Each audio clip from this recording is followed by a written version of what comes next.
Hi everybody, welcome back to Zelda Speedruns. Good time zone to you. I hope that you are having a lovely day, evening, morning, whatever it is. We have a very exciting main bracket quarterfinal here for you between bdamja and the guy downstairs. Joining me on commentary is, hey, it's John. Hey, it's John.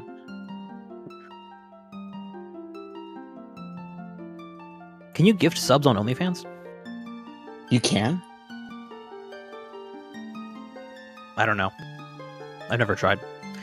Anyway, these racers are not going to waste any of your precious time. We are going to get started very promptly.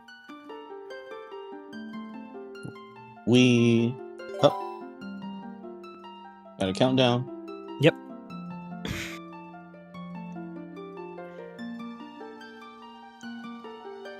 We're gonna ignore that comment. Yeah. All right. These two guys are running the same route, but it looks like TGD is on German, bdamja is going to be on English. So everybody needs rupees, but TGD will save a little over a second. Yes. Immediate perfect rolls out of the first room. Nice. All right, let me get this set up. Skeep.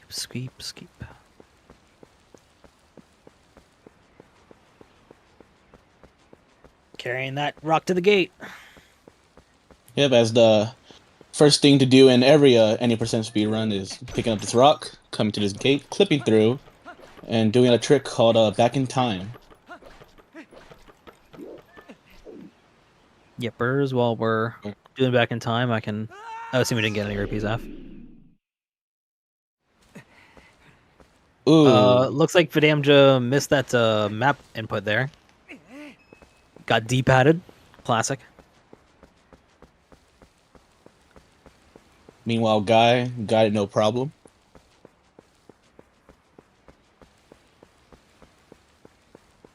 So, here in our main bracket quarterfinals, the winner of this race advances on to face the winner of Marco versus Morpho.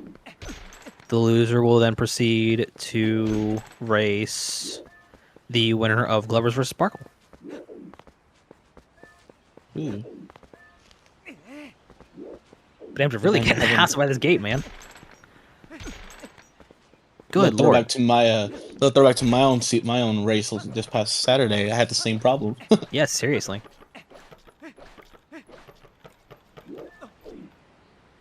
We got Looked like that was an unplug method. Oh, did he get yellowed? I didn't. I wasn't watching the match.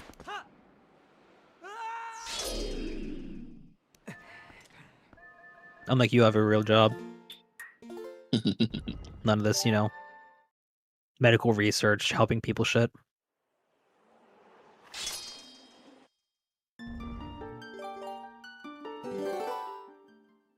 I noticed yesterday during the race between G's and whomever it was G's was racing. Who the hell was G's racing? Somebody else I like. Yeah, Zach. That G's does a DF walk after burning the webs, but TGD still does the little walk in a circle like I do. It's an old walk in a circle, but if I think maybe a DF walk would probably be more optimal at this point. It could be. bdamja avoiding getting anti-TP signed. Or anti-TP forest templed.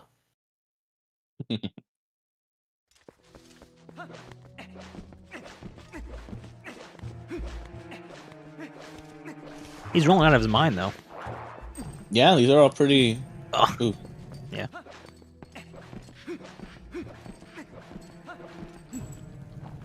Yeah, let's really break it down for basic babies here in the commentary booth. Welcome to Twilight Princess. This is a PvP speedrun of any percent. Any percent requires the completion of the game by any means necessary. Unfortunately for Twilight Princess, fortunately in my opinion for the route, we need a lot of things to beat the game. That's why the run takes a little under 3 hours. It used to take longer, but now it takes less. Right now, the gang is on their way to save Talo. If you remember that segment from the early game, the first part, the Orden segment, where you have to save Talo from these bokoblins, yeah. The way we got here so quick is by doing back in time earlier. Back in time involves waiting out and dying on the waiting out and respawning. Or no, excuse me. What am I saying? Voiding out and resetting Voiding out and resetting the frame. game. Yeah, on the same frame. And that gives us some unique properties to our file, including, as you see on the screens, the Ordnance Sword, the Hylian Shield, our Hero's Tunic, and a little tidbit for later, Epona is already tamed. That flag is already active.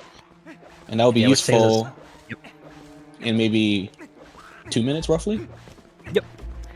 Saved us a lot of time in having to do anything involving Death Mountain. And here we go to one of my personal favorite segments of the run, goats. It's easily the best part of the run.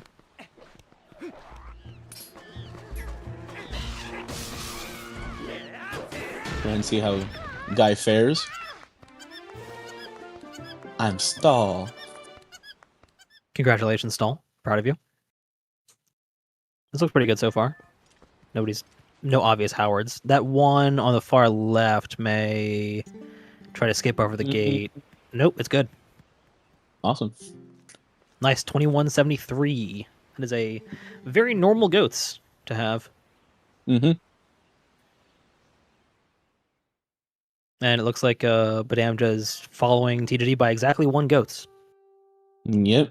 Let's see how bdamja approaches this.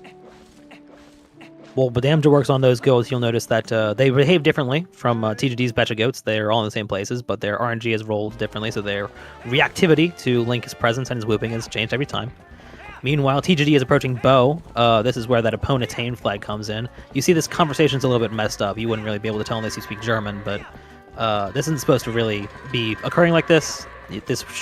All this dialogue should be occurring in a cutscene. Unfortunately, we've broken that with this opponent tamed flag. So we can skip over going to Death Mountain and getting hit by the Gorons, and 2208, very, very close to TGD's goat's time there. Skip going to Death Mountain and getting shoved by Gorons and all that pissing about with that. Just get those boots, move on. Yep. And this bow segment is like a glorified rock, paper, scissors. It's it could be nice, could be bad. Only one way to find out. Yeah. And correct me if I'm wrong, but I believe the only technical requirement for having boots in this run is for lake bed. Does Zant fight too? Yes, you're right. Obviously, the Zant fight. Yes, I believe those are mainly the 2 requirements. Of course, you can use the boots for like optimal movement, like when falling or something like that. Right. For some good movement. Other than less. TGD, yes, leaving city. Oh yes, that too. TGD there got a really good bow. I didn't notice his first cycle, but his second cycle was also perfect RNG. He got that slap and then 1 cycled bow by mashing at least 11 hertz, 11 times per second on that A button. Oh yeah, you can't beat Argarok without the boots. Oh yeah, Argarok, you're right. Wow, we're so smart. So a lot of city stuff, I think. But bdamja got that 1 cycle as well, mashing at 11 hertz. Nice. Here's a second cycle. The first cycle, Bo has slightly more favorable RNG in terms of our optimal attack pattern. He can do... Nice. Wow, really good RNG there as well. And the 1 cycle.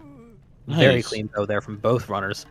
Yes. So TGD maintains his lead, but it is slightened, I think, a small amount.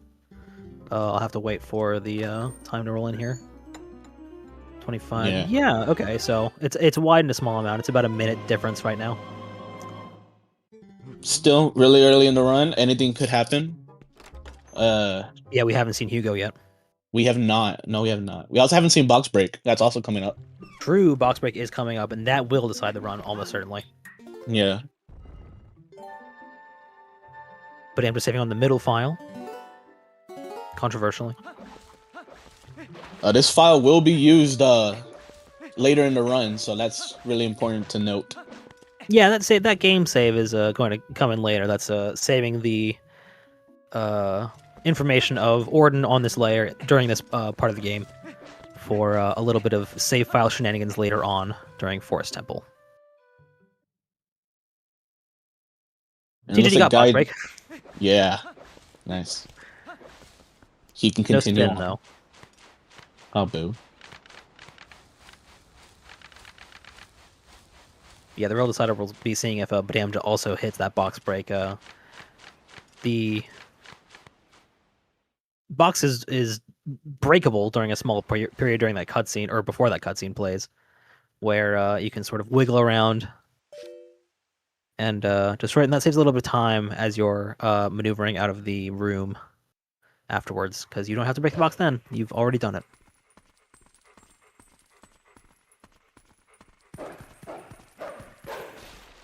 Nice. They both got it. Yep. And this third segment is just basically just optimal wolf movement. Just finding. I haven't heard anybody say wolf tutorial in a while, which I think is sort of a shame. We're supposed to be saying wolf tutorial all the time, and nobody said it. So this is the wolf tutorial for optimal movement. Nice.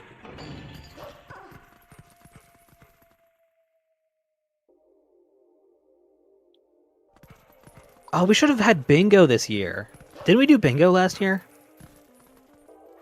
TJD's racing. He can't. I don't know if he's listening to comms, but I think that was his idea. Somebody's. I mean, it's not too late for me to take credit. That's true. Also, by last year, I mean last Wolfdash. Yeah. So TJD nails that tech skip. Nice. Keep an eye on him, see if he gets that framer. Also, nicely done. In between every single, without exception, midna jump preceded by midna text, there's one frame in which you can get a single jump attack in to skip that text. There are no exceptions to this whatsoever that will ever come up at any point during the run. Except for Source Domain. Yeah, there's also some extra one frame like to skip cuts, like text boxes. There's a couple like here. I think there's one coming up for Guy right now. Let's see if he gets it. He has one coming up. He mashes for it. And there we go. A lot of these just saves maybe a couple seconds. There's one frame jump in particular. Oh, but it was a little bit too far to the left for his tech skip, it seems like. That might not work. Yep, no dice. Oh, unfortunate. Lines up to avoid the text. Kind of smart, actually. I like that. Yeah, I think that's a nice backup. There we go. Where was I? Yes, there's also another one framer jump. Oh, nice one framer there. Coming up on both runners will hopefully hit. This does save quite a good amount of time. Ooh. He's getting carged. That's not fun.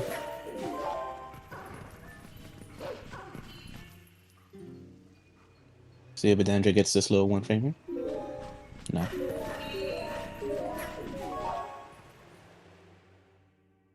A Kargarok Jamboree, yeah. Well, did he get that? bdamja got that framer as well.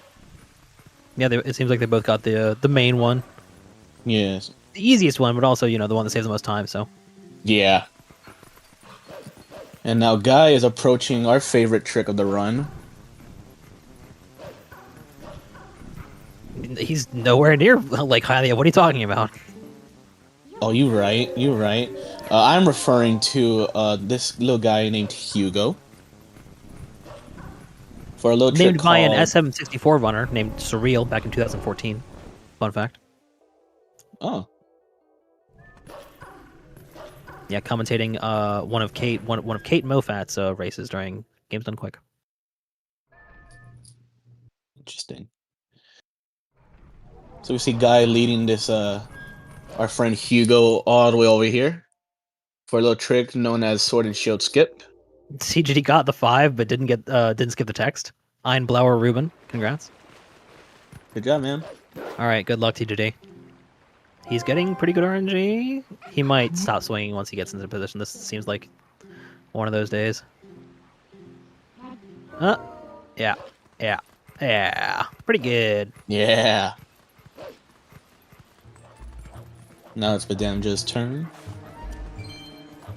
Yeah. Luckily, TJD didn't fail this trick because if he had, he would have had to lead Hugo all the way back across like this after voiding out. Because Yeah. if you hit Hugo more than once, he dies. And we don't want that. Yeah, you can't LJA off of a corpse. By the way, in case you aren't aware, a long jump attack. Hello, welcome to Twilight Princess. Long jump attacks occur at any point where you do a jump attack while targeting something that is either above Link's feet on the y-axis or over a void plane. So right here, we're moving Hugo into a very specific position so as to jump attack him into the air, and then we can use that to jump to LJA into an air trigger, which is sort of just hovering in midair, which will then cause Midna to say, hey, let's go into Farron Woods. It'll be great. And we say, that's a great idea, Midna. Meanwhile, bdamja gets it first try as well. Yep. Absolutely textbook. Meanwhile, TJD was knocking out those South Farron messengers. Those will be important. We will use that portal quite frequently.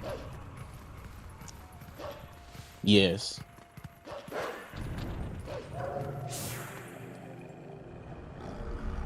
Yeah, bdamja lost a little bit of time on Hugo RNG there. Just having a bit of trouble maneuvering him. He was swinging a lot more frequently than he was for TJD. Yeah. And as TGD just did, we skipped picking up the Farron vessel. We no longer need to complete the Farron Twilight, so we're just gonna leave it alone. Leave this place in Twilight forever. Yeah, including in the credits. If you watch the credits, it's still in Twilight. But that's because you can just if you remember from a couple seconds ago, the LJA, the long jump attack that we did with Hugo there. You can also do an LJA if you're targeting the boomerang, which the boomerang is just targeted by default. That's default GameCube behavior. That's also, for instance, the reason for which it doesn't work on Wii. The targeting behavior works differently with the boomerang on Wii. Yeah. Also, TGD got that one framer text box too. Yep.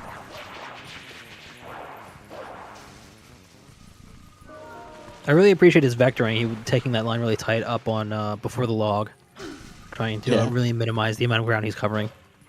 It doesn't really seem like it saves that much time, but you know, those fractions of seconds over every line in the game, they add up. Yep. And TGD approaching a pretty major sequence break. Yeah, here's Jamal. He's going to help us do EMS, Early Master Sword, just like that. Nice. What just happened there is TGD targeting the Shadow Beast with a minute charge attack. What that does is it causes something similar to long jump attack, where wherever the charge is targeting, we're going to try to jump towards that to attack it, and we can just so happen to wait for Jamal to do a big old swing, like he did, which puts the sort of center of targeting mass, you could say, up in the air, which gives us a big jump, a super jump, you could say, up onto that ledge, which we can then run out of bounds and into the Sacred Grove. Yep. And then from here, it's just a simple Skull Kid fight. Surprisingly, TG didn't knew where he was that time. That's crazy. Yeah. It's like he's psychic. bdamja approaching Early Master Sword. Good luck, bdamja. I do know he goes from this side too. Yep. Good swing. Nails it. Nice. On the first good swing opportunity he got. That was beautiful. So probably, I would say, saved some fractions of seconds there versus TGD's EMS. Even despite being second swing. I'd say maybe a couple seconds, because I think TGD got the first swing and then the second for bdamja, but it could balance out sometimes. Run all the way across. Yeah.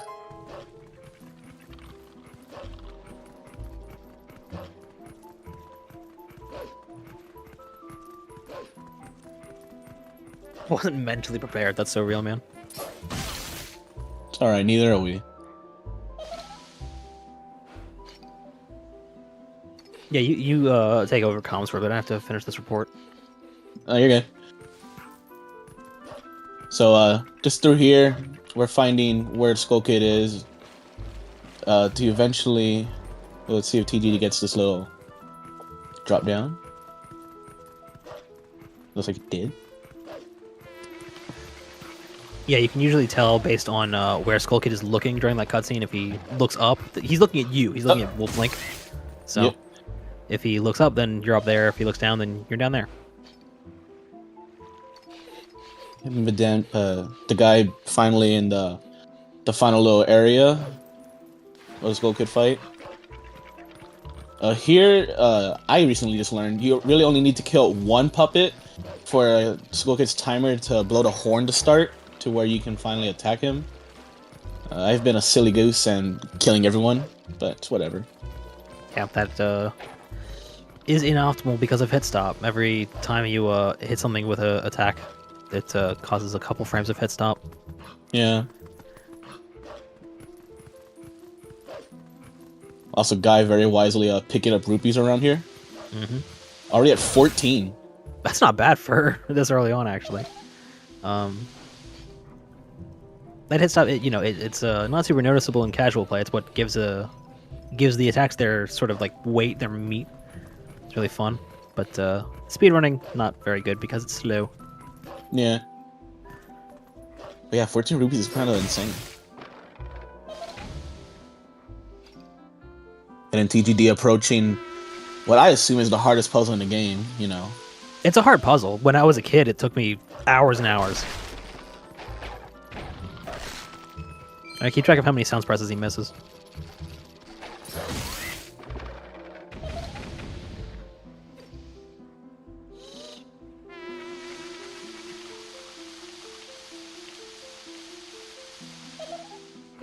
He missed that one. And that one. Seems bdamja's also collecting rupees in this Skull Kid fight. Yeah, both of these guys are going to need 300 rupees over the course of this run before they get to City in the Sky. Because they need to pay Fire to repair the cannon. He will not do it for free. And he shouldn't. It's hard work. Takes some days. Yeah, it's at least a week worth of work. Yep. TGD getting the Master Sword. Nice. Yeah, it seems to have accepted him as its master. Now bdamja approaching the sword puzzle. That's pretty good. For a race, very good, yes. He's behind his PB by an amount that you would expect for Safe Back in Time. Yeah. I think that being accepted by the Keyblade is like being accepted by the Master Sword.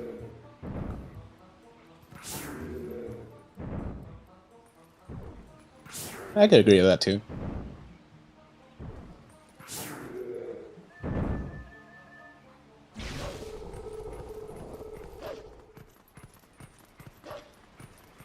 This is a nice little cutscene. I'm glad it's unskippable. It's a great cutscene, and it's a good piss break. Yes. But I really like the music, and I think that Mida's characterization takes a big sort of like a big step here. Obviously, it's supposed to be after MDH and whatnot in the casual game. Yeah. But this is kind of like the shift of her character development, if you could say. Yeah, where she sort of becomes, obviously throughout the entire game, she's becoming more amicable towards Link and less, single-mindedly focused on the Few Shadow. But this is where she's really like, yeah, she's like getting up, like, hey, we have to have an earnest moment of what are we going to do about this. And on bdamja's screen, we can see it says in English, this sort of accepts you as master. Yeah. So yeah, they're a little bit under one Master Sword cutscene apart, which is like a minute and a half-ish. TTD's warping back to South Farron, because we're gonna transverse all the way back to where we were, but this time continue on to the Forest Temple for a little more back-in-time shenanigans. Yep. It bears note that if we don't, we are stuck there in the Sacred Grove. Not much else we can do. Just admire the statues, I suppose. Yeah, exactly. We could go into Temple of Time. Actually, no boots. No, Or yeah, can we? no jump strike. Yeah.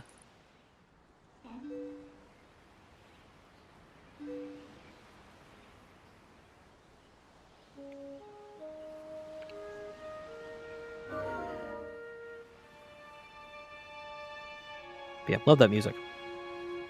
Yeah.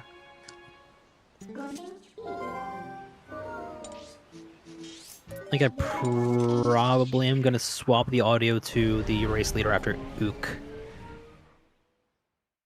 Maybe after Gorge Skip. But for now, we'll stay with bdamja's audio. Sounds good. The TGD making no hesitation through the fog there. Pretty optimal movement there. It may look like it wasn't receding, but trust, it was in fact receding. Yeah, you just gotta believe in yourself, really. Sort of Tinkerbell rules. But well, the lantern is still clearing like an expanding radius of the fog, but on that layer of the area, the fog isn't programmed to animate its receding. It's I think that's the layer for the Rose Escort, which has pre-programmed fog receding. Hmm.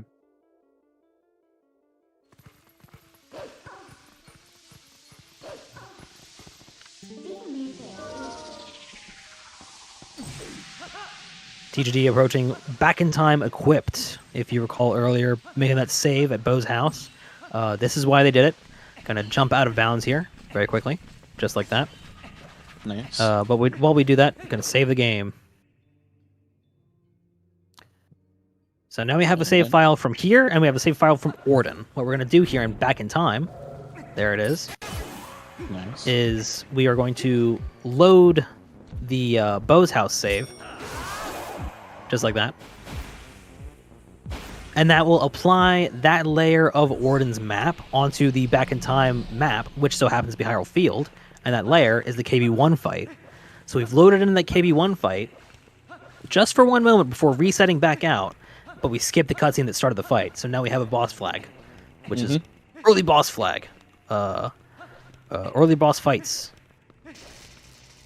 Where, yeah, so essentially, the game distinct we're in a boss fight. And I guess that's the better breakdown to explain. Yeah, exactly. It's a counter in the game to not, if you die during a boss fight, to not play the intro cutscene again, to not waste your time. But the unintended consequence of that is it also, as a memory saving measure, or for some reason, that same EBF value is tied to the number of monkeys that you have here in Forest Temple. And TG busted his not on Nancy. And now he's getting bad at RNG. So he's got to wait for Nancy here, who's the spider, to sort of face away and lose interest. Because okay, there you go. You can. I wouldn't go for that personally. Yeah, now you can go. Yeah. Because if she gets, if she notices, if you're too close to her, then she aggroes on you and she'll hit you, which can't climb the vines after you're hit.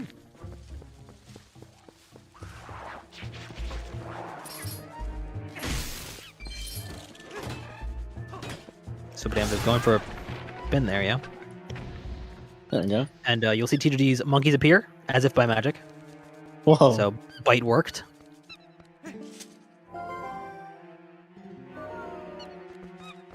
And you'll see bdamja trying to go for Spider Skip. Maybe as a gentleman's agreement. I don't know if they're in call.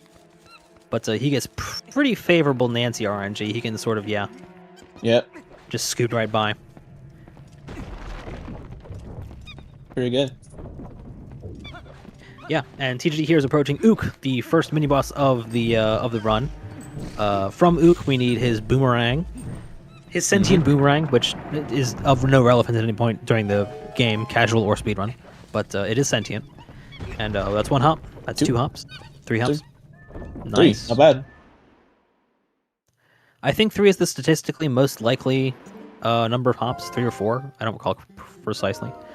But Ook there has a random chance of however many times he hops around the area, and also if you are at any point too far away from him, or you're sort of out of position, whatever, then he'll sort of go into a little dancing animation and then start hopping again. Very frustrating stuff. Yeah. Yeah, I believe we've seen a lot of 3, 4 hops this race. Can't remember any 2 hops. I think 2 is the lowest you can get. That's right. Uh, I think a couple of guys got 2 hops last week, but I'll fucked if I don't remember their names. Another 3 hops. awesome. Nice. And here the boomerang talks to us once and never again. Unfortunate. Yep, I'm the Fairy of Winds. Something, something, 5 targets at once. Yeah. That sounds right. TGD does his equips after save warping there. Yes, we save warp out of this area because we're basically done here. We have no further business in this temple. Yeah. In theory, we could no save and quit movement out of here, which is throwing the boomerang at a little fan on the wall behind us, above the door. Excuse me, above the door, 3 times individually, one by one. Takes a long time. Yeah. It's annoying in casual play as well. All right, so that is a 40-second difference between TGD and bdamja at this point. TGD is on his way. Now that we have the Gale Boomerang, that is the entirety of what we wanted from the Farron Woods. So now that we have it, we are out of here. By Farron Escape. Yeah, we're gonna see our first iteration of Boomerang LJA. TGD here doing a wolf setup method that's a lot more reliable than just eyeballing it. This is a fairly precise position for this LJA. Targetless, but he sort of got nudged by the pole there. Yeah. Yeah, this is more the eyeball setup where you're sort of positioning Link's feet in a specific way, but it's mostly just kind of guesswork. There, he got it that time. Allowing bdamja to gain maybe a couple more seconds on him. A couple more seconds, yeah. Between Nancy and that, he's slowly making up a little bit of time. Mm-hmm. What he might be able to make more time up on is coming up after this postman skip, at least, is Gorge Void. Yep. A single frame, one of those one framers between cutscenes, text, all those things. So many of them in this game. One of them, we are trying to skip a forced warp sequence where Min is like, okay, well the bridge isn't here, we have to go find it. Trying to skip that, so we are trying to jump attack during one frame of cutscene, or between cutscenes rather, into a gorge to void out. And get our respawn set, or get our guy respawned, so we can cross the gorge and proceed on our merry way. Mm-hmm. Also to note, bdamja did get first try Fair and Escape. Nice. bdamja almost got pooped on by the poop bird. Ugh. They're called bomb skits, by the way. Fun fact. Okay, that's really good to know. I never knew their name. Yep, bomb skits.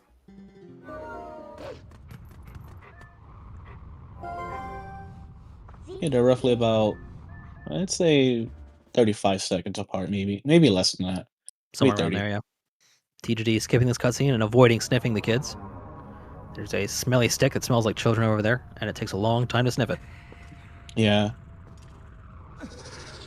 Having to do a 1 and 2 for this messenger fight isn't super common, but pay attention to this cutscene. I won't switch his audio over, but we'll see if TGD either jumps into the void or gets to talk to Midna. Oh, unfortunate. Alright, so she's saying, what? Where's the bridge? Let's go look for it. We have to go over here. And bdamja, I see him. he's trying to do the exact same thing, holding that L trigger, pressing I, just jump attack into that gorge. Makes it. And gets it, yep. So bdamja takes the lead by, some 30-ish seconds. Gorge Void loses about 1 minute to fail versus succeeding it. And like I said earlier, bdamja will make his way across the gorge by doing a rupee roll, which is a big LJA. But first we have to do a smaller LJA up one of this fence.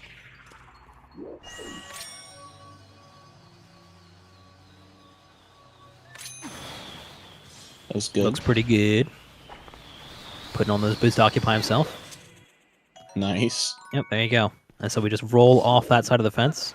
We LJing onto the fence normally doesn't quite get us up onto that top section for long enough to get a rollout, but that rupee text gives us a couple more frames to get that input off to roll off the correct side of the fence and onto that little ledge and get that big LJA across the gorge. So instead of going to the gorge, TGD is instead rerouting to go to Lake Hylia so that he can begin the quest up to Zora's Domain to get that Zora's Domain warp portal, which will come in later when we have to warp a big rock to melt a bunch of stuff. Yeah, so you notice bdamja took a little weird of a route to get in here. The King Boblin 1 fight trigger is still on the ground, so we want to avoid that just for time purposes. It's a lot of time wasted activating that trigger, I believe. Yeah. It loses time because you are obviously, it starts the cutscene. But then also when you warp back here to Kakariko after or before City in the Sky, you need to avoid a bunch of text triggers that are massive and very annoying. Yeah. And second verse, same as the first, bdamja backtracking back around that trigger. Skyrion, who is a foundational member of the community, did a lot of tutorials back in the day, has a beautiful demonstration of visualization that he did by hand manually before the advent of TPGZ trigger viewer, which shows the rough shape of the KB1 trigger in beautiful detail.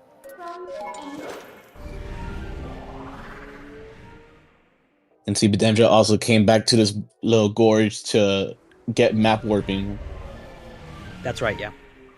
So that forced warp that TGD was forced to take, we do actually need that because it gives us the ability to warp with map, which comes in a little bit later with map glitch. And TGD facing off against Catherine, who is the Kargrok and her rider. He needs to defeat her. There is a very, very, very slightly faster method, which is far more crash prone, wherein you drown the Kargrok rider, but this is just fun. You get that nice little out-of-camera view, disqualify that to a glitchless run. 3, 4, 5. Oh, not even 6. 5. So 5 spins before the cutscene. And this is just a fairly casual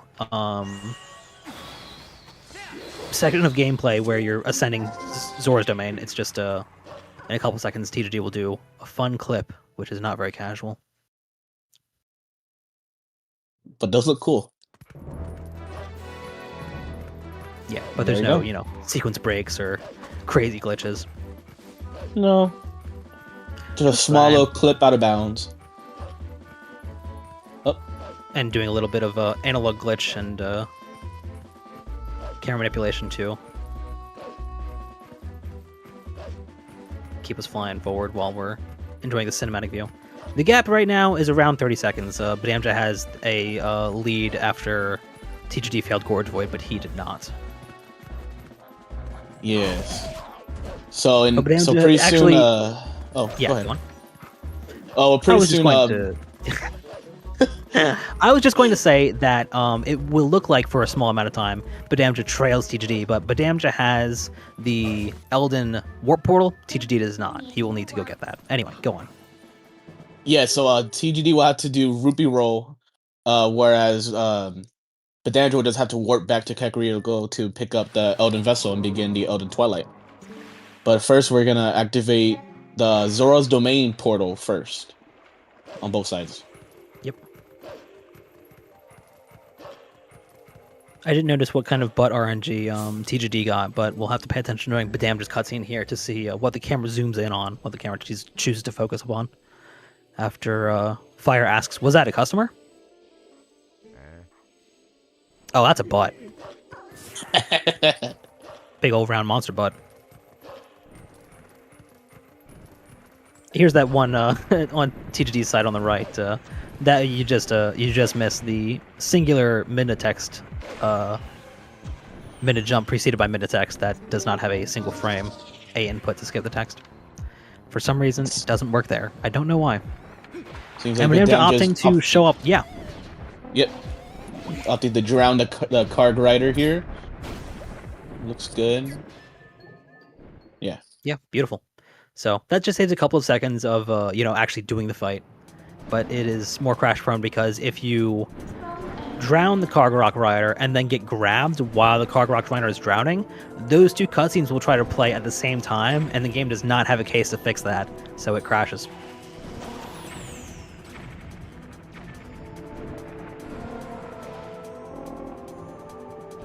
bdamja also nailing that quick little clip.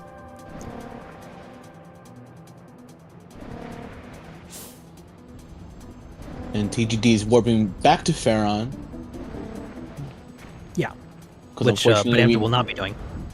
Yes, because unfortunately he did miss Gorge Voice. So he has to do Fair and Escape for a third time, I believe. And Postman skip. Yeah.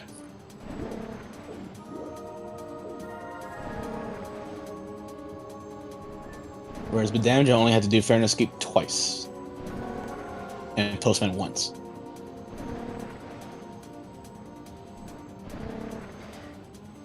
I'm actually kind of curious. I don't know what the gap in their PBs is right now.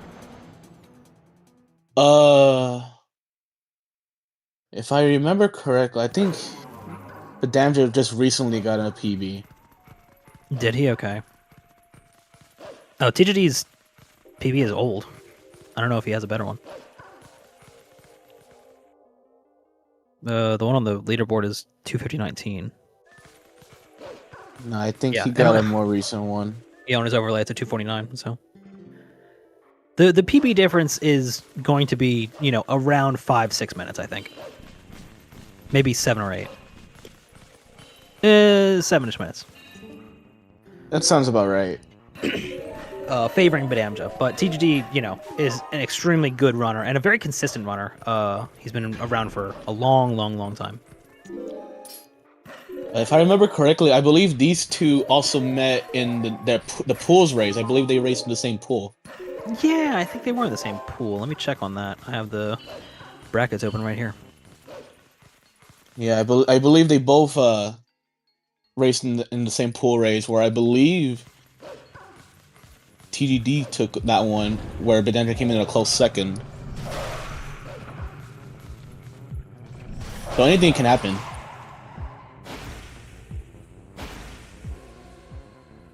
Oh, pulse rates aren't on start GG.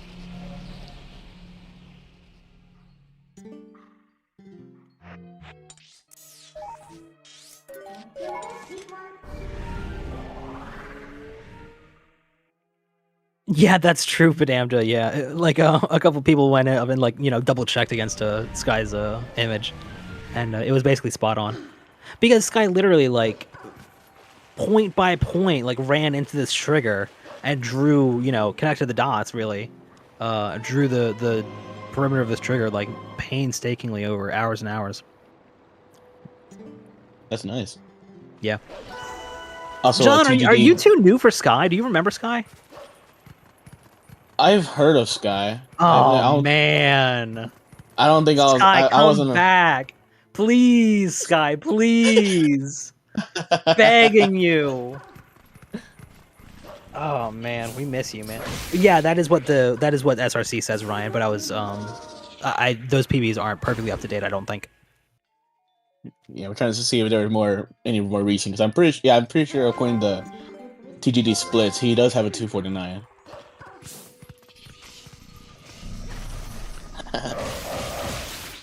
It's not really misinformation. That's the information that's publicly available. So technically, it's TGD's misinformation. Yeah, exactly. Fuck you, TGD. Submit your PB. Somebody submit and then approve your own PB. Come on, man.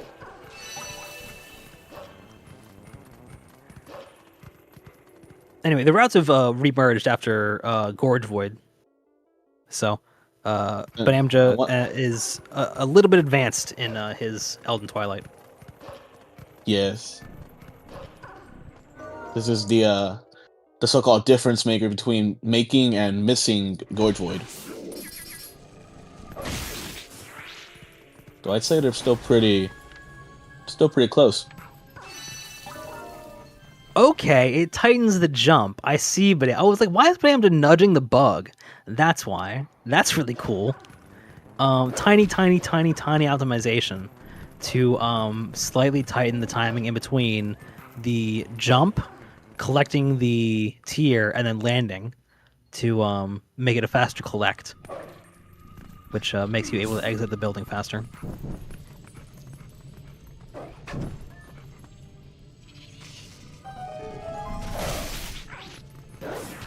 Keeping an eye on this Eld-in movement. This is extremely tight stuff, you know? I always kind of get the sweat string Eld-in. I feel like the pressure's kind of one. I always want to have a really clean in. He doesn't get that rupee. I wonder if he has intentions going elsewhere. I mean, it's $10, you know? There's other places to get $10. Yeah. But it's right there, you know? I agree. But it does complicate the movement a lot, and it can lose time if you're futzing around with trying to get the rupee with the... Well, I guess you don't have the text in ELA Trout, but it still can lose a little bit of time because it's one more thing to do while you're just waiting on this tier. Yeah. Nice rupees. He was planning on getting that one. That's why he skipped the first one. Yeah, there you go. See? Just wait and learn. Galaxy brain.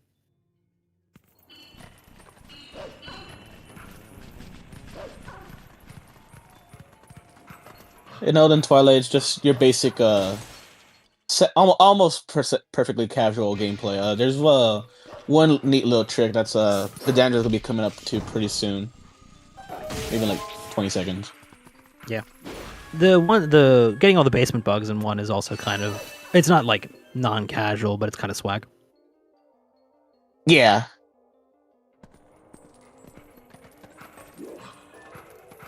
Then we got this one right here. Bomb house skip, and he's going for the wolf setup, looks like. Nice. It's a lot easier to do that as a human with an LJA, but it does obviously lose time because you have to transform into a human and then back to a wolf.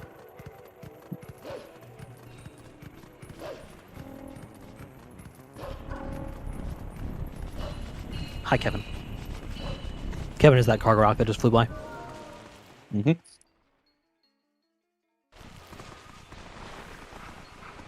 Looking at the rupee counts, I think they got pretty good rupees for this part of the run so far.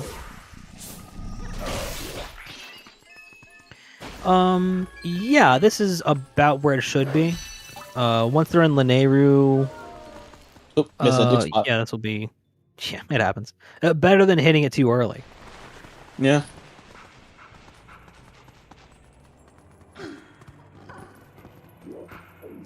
And TGD coming up against Bombhouse Skip 2. Let's see how he approaches it.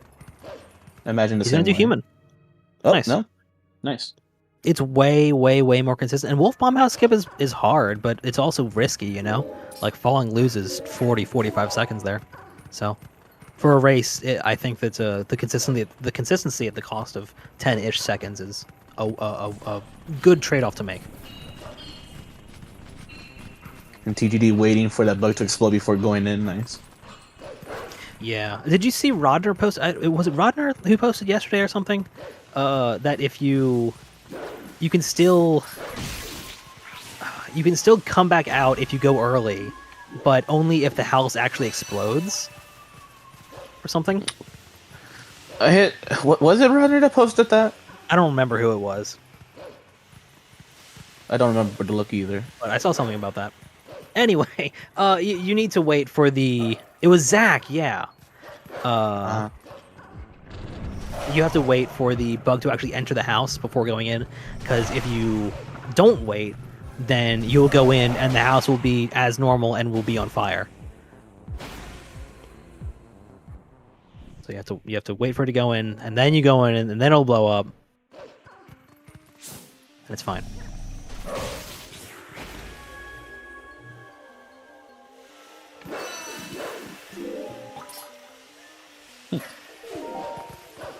bdamja knows exactly how long that steam cycle is. He jumped slightly early, anticipating the vent cutting back off.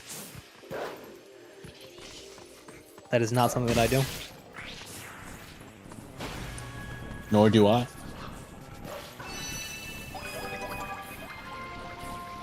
Pretty clean Elden Twilight from bdamja. Yeah, pretty solid.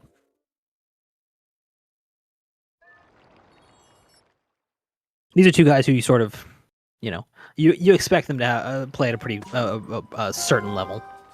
Mm-hmm. Yeah, with these two runners, it's pretty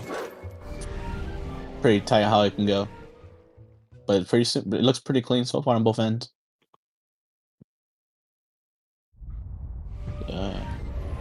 bdamja coming to Death Mountain for this giant rock to fall from the sky. Yep, this giant rock is the only reason we clear the Elden Twilight. Fun fact. Mm-hmm. Here it is. It's not a meteorite. It does not come from space. It is just but a it rock. is a big fucking rock that fell out of the sky. No, Midna, I don't think it is the traditional Death Mountain welcome. So, like we said earlier, gotta warp this rock over to Zora's domain, and you notice how frosty and fishy it was over there, so gotta melt it out, make it a little bit more tropical. Side up? Nope. Oh, not gaming.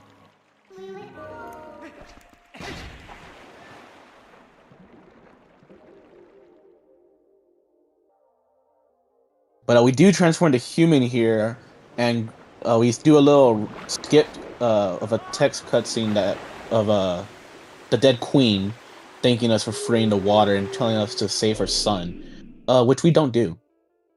Takes a long time. Yeah. It takes like 6 minutes. So, massive waste of time.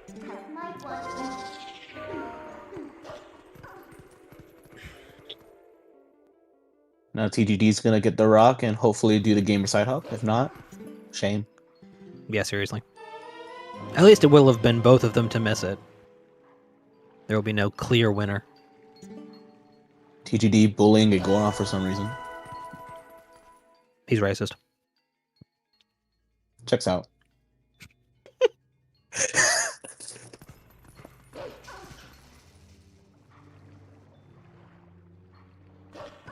Now it's time for everybody's favorite Twilight, Lanayru Twilight. Lanayru Twilight, similarly to Elden, is fairly casual. It's a lot of running around and killing bugs. Not a lot of flashy tricks and sequence breaks. Also, no side hop there, but gets to skip, so. Dang. Yeah. It'd be a real nightmare if you accidentally missed the side hop and you were so mad you just walked into the Rotella trigger. Just out of frustration. Yeah, literally. I do that shit.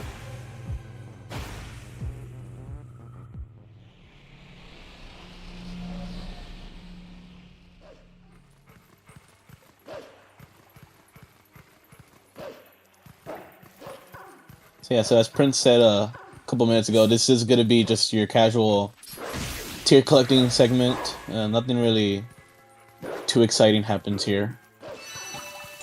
Something fun that you can pay attention to is the way that the bugs behave as the runners are approaching, because they're always being annoying.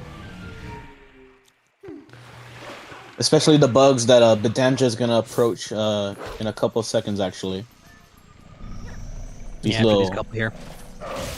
Yeah. But yeah, so that Rutella trigger is still there. By the way, the dead fish mom is still wants to talk to us, so gotta do a little hop over there. That's what makes killing that bug as wolf so tricky, because you gotta minute charge it, but you don't want to minute charge into that Rutella trigger. And here's waterfall side hop on bdamja's side. Nails it, easy as pie. Nice. Not even a side roll. We used a side roll after that, but it's slow to side roll. So he's gonna kill this bug, and then he's gonna approach the lily pad bugs, which are they're fun. They're definitely bugs of all time.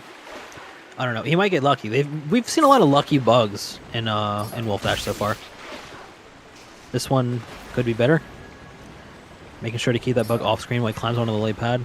A little bit too big a jump there. There we go. Yeah, we have seen some nice lily pad bugs from past runners in the tournament.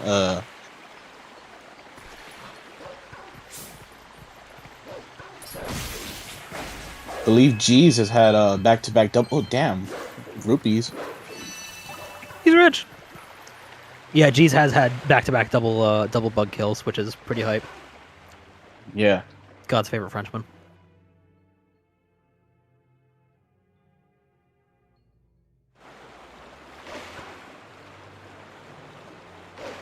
Nice. Nice retail skip there. Nice.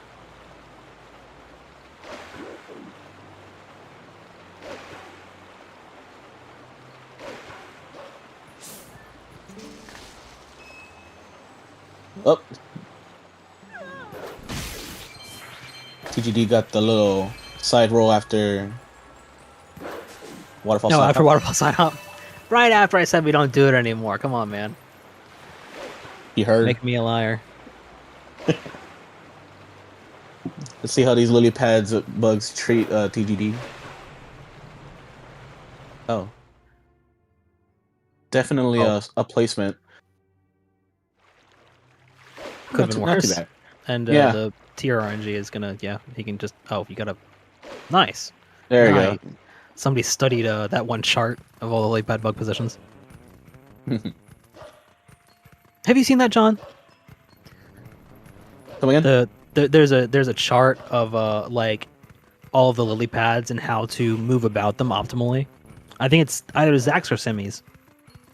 I think someone sent me it one time. I don't think I opened It's it. an extremely intimidating chart, but it's really fucking cool.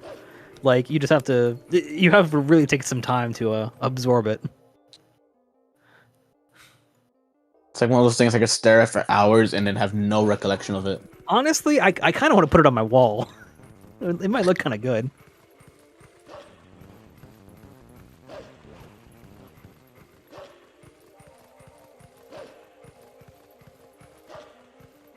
$54 rupees for TGD here at Eyes of Bug. Nice. That's about where you want to be here. Didn't see how much bdamja had. Hold on. 48. That's also not too bad. Yeah.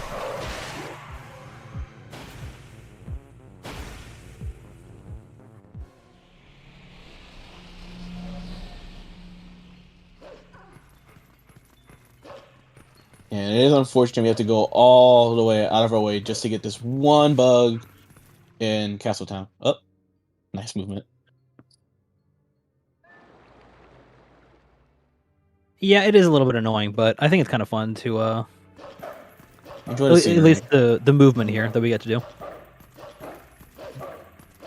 Yeah, the bdamja doing some dash canceling, which is optimal movement for maneuvering through Castletown as Wolf. Yeah, Castletown caps Wolflink's sprint speed pretty high, but the actual dash action gives him a big burst of speed up to I think 40, 43 something. That then peters off very quickly, so it's more optimal to just dash and then. The bug there. Yeah, if you bonk into that box a certain way, which is vaguely into the corner. I don't know if anybody's done a decomp specifically of how to do it, but that will cause the bug to drop off that ledge immediately, which makes it vulnerable. It's invulnerable while it's on that ledge for reasons.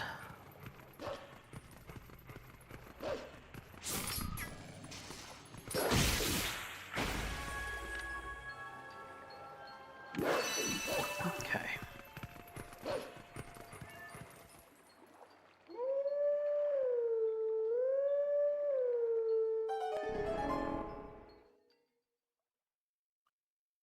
Now bdamja coming up to these 4 river bugs. Yeah, howling for our old friend Catherine again to come pick us up and help us hit these couple bugs. The dashing and vectoring works out such that it's faster slightly to kill the second bug and then the first bug and then the other two. Yeah, for more, I guess more of a straight shot of keeping your speed, but I don't care. I do the 1, 2, 3, 4. I also do 1, 2, 3, 4. It's more comfortable for me.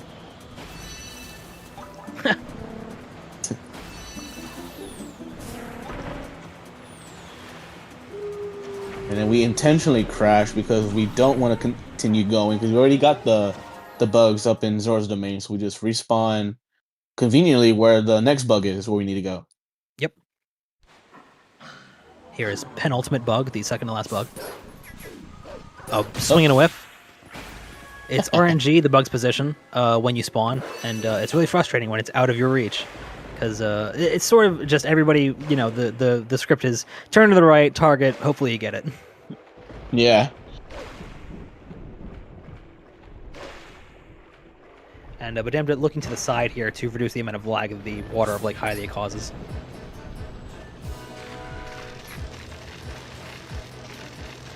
Here's Derek. Derek is important because he is the last bug, but also he is a boss. He is a boss bug. And you have to hit him 3 times, just like any other boss. But what he does is he runs around, well, swims around, I suppose. Flies around? Hard to say. He mobilizes. And... Even... Yeah. You have to cut him off when he does those charging attacks. And that causes him to become vulnerable a little bit earlier than he would. That's not purely casual. But it works pretty well.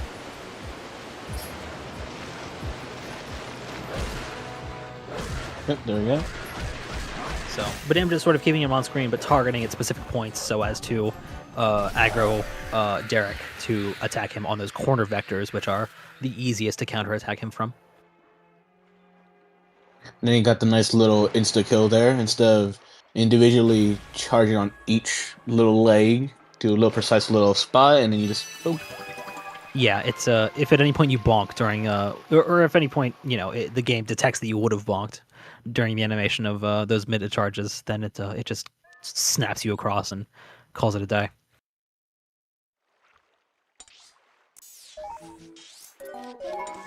So we're trying to sort of stand behind that back leg and bonk into it to skip the animation. TGD doing much the same thing. It's a pretty standard fight. Really going right over to that edge to lure Derek away to the sides of the raft, which are easier to attack him from, because if Derek's his little butt tentacles there, are clipped into the raft, then the attack will fail. It'll shake Link back off.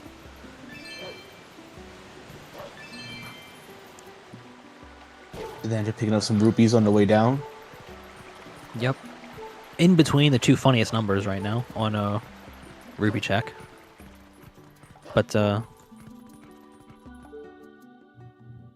would you deem it possible that someone's hold back on a newly found time saver until later in the tournament to get an advantage over runners? Somebody could absolutely do that. That's 100% possible. The thing that makes that extraordinarily unlikely is Twilight Princess, because like as a community, TP is so collaborative and open. It would be really weird for someone to like hunker down and do a bunch of decomp or research or whatever on their own and not tell anybody. Just for an advantage in a Wolfdash tournament. Yeah. Any of that. It would be cool if they did as like a fun bit, but you know. Like a haha JK. But, right. Know. But it is possible, I suppose. If anybody do it, it'd be TGD. Rat bastard that he is. Yeah, exactly. I mean, depending on your matchup, you know, if it was a really tight matchup. But even then, it's yeah, on your own, doing all that, it would be very, very difficult. See if bdamja gets no dash hop, unfortunate. I didn't actually notice he went for it. I don't think he did. By the way, TGD and bdamja, they're damaging down here for a specific reason. They have a death warp coming up that they need to be on low health for. Mm-hmm. We saw bdamja do it already, but TGD is going to come up to this Howling Stone because we do need to talk to at least one wolf this run, and that is to get the ending blow. We cannot beat the game without it. Yep. And this fight was not recently discovered to be possible as Wolf, but recently discovered to be useful as Wolf after the ELH reroute. So it used to be we did this this method in the old low percent route, back before the rules were changed such that the pre-run setup run was not necessary.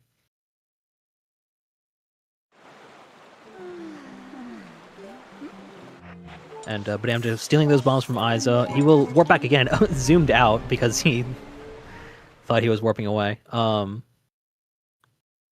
zoomed in, rather, because he thought he was after Stellar. But the use of this is we're stealing the bomb bag, warping away, and then stealing it again, which makes it permanent.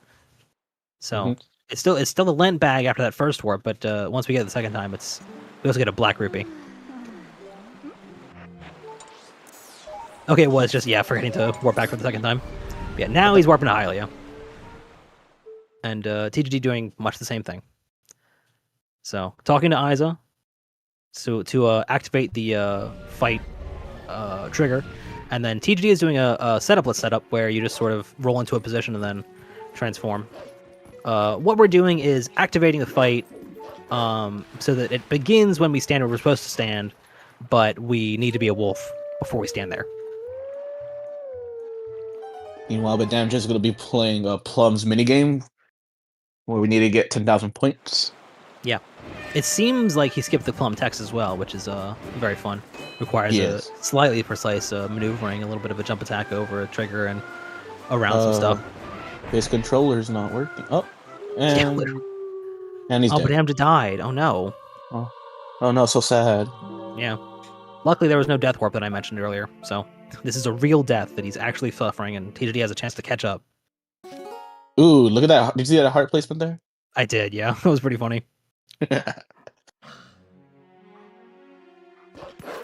Yeah, so for that death warp there that bdamja just performed, obviously you don't want to be on 1 heart of health or fewer so that the void out kills you. And this is the minigame layer of Hylia, by the way, if you aren't aware. Welcome. This is what it looks like in the lake when you're flying around during Plum's minigame. He's doing a precise sequence of inputs of really Ocarina of Time ass setup to enter lake bed on this no water setting. So pull out a bomb, and he's going to use the explosion of the bomb to boost him into the doorway and also blow up that rock there. Nice.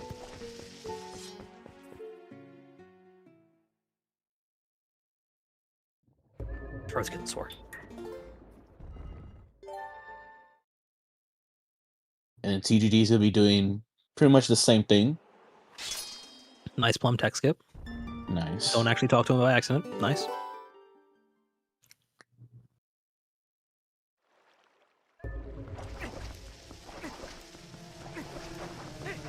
Excuse me, Purple Friend.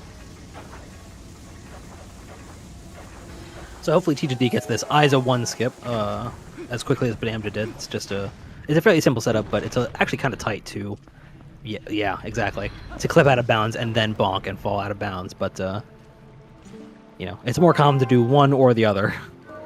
You get the bonk, you get the clip.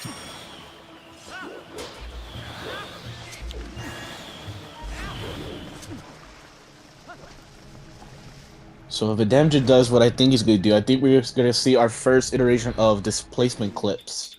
Oh yeah, Wormhole's coming up. Yep, it looks like he is. So, kill this Lizalfos, and then do a little bit of a angle normalization, do a turnaround, backflip, all that good stuff.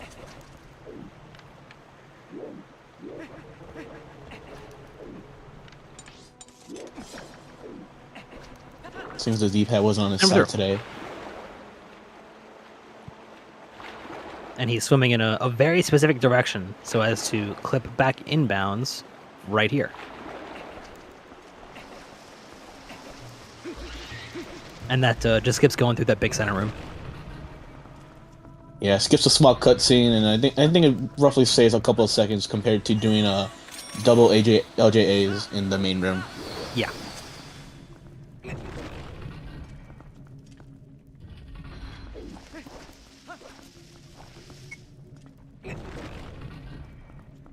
And if you remember that early boss flag from earlier, that is still active. It is a large number that's been slowly ticking down over the whole run. And bdamja will use the last of it right here to enter the Deku Toad fight from the rear. And you get that 0 cycle. Nice. Nice. So that skips having to go around and kill all the little babies that spawn on Deikutoad's back. Got the 0 and the 1 cycle. Yeah, so the Master Sword damage allows you to kill Deikutoad. Meanwhile, in just this 1 cycle. Meanwhile, I believe TGD successfully got into Lake Bed. Nice. Hello again, purple friend. Oh. Bigger friend. Wow.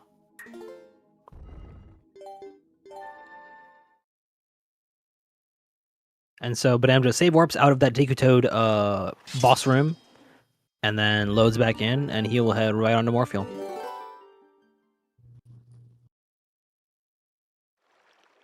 Morpheal is the singular. Oh, right. He still has to drop a couple bombs and get some water bombs, some Wasserbomben, as TGD's game will say later, to actually fight Morpheal. But Morpheal is the one boss in this game that has a boss boss key skip. Excuse me. Because the boss door into Morpheal is not the load zone; it is just a door into a big hole. So we can clip past the door. Well, we can clip through the ceiling. And just jump into the big hole. Yep. Looked like TGD had a little scaffold with the Lizalfos there.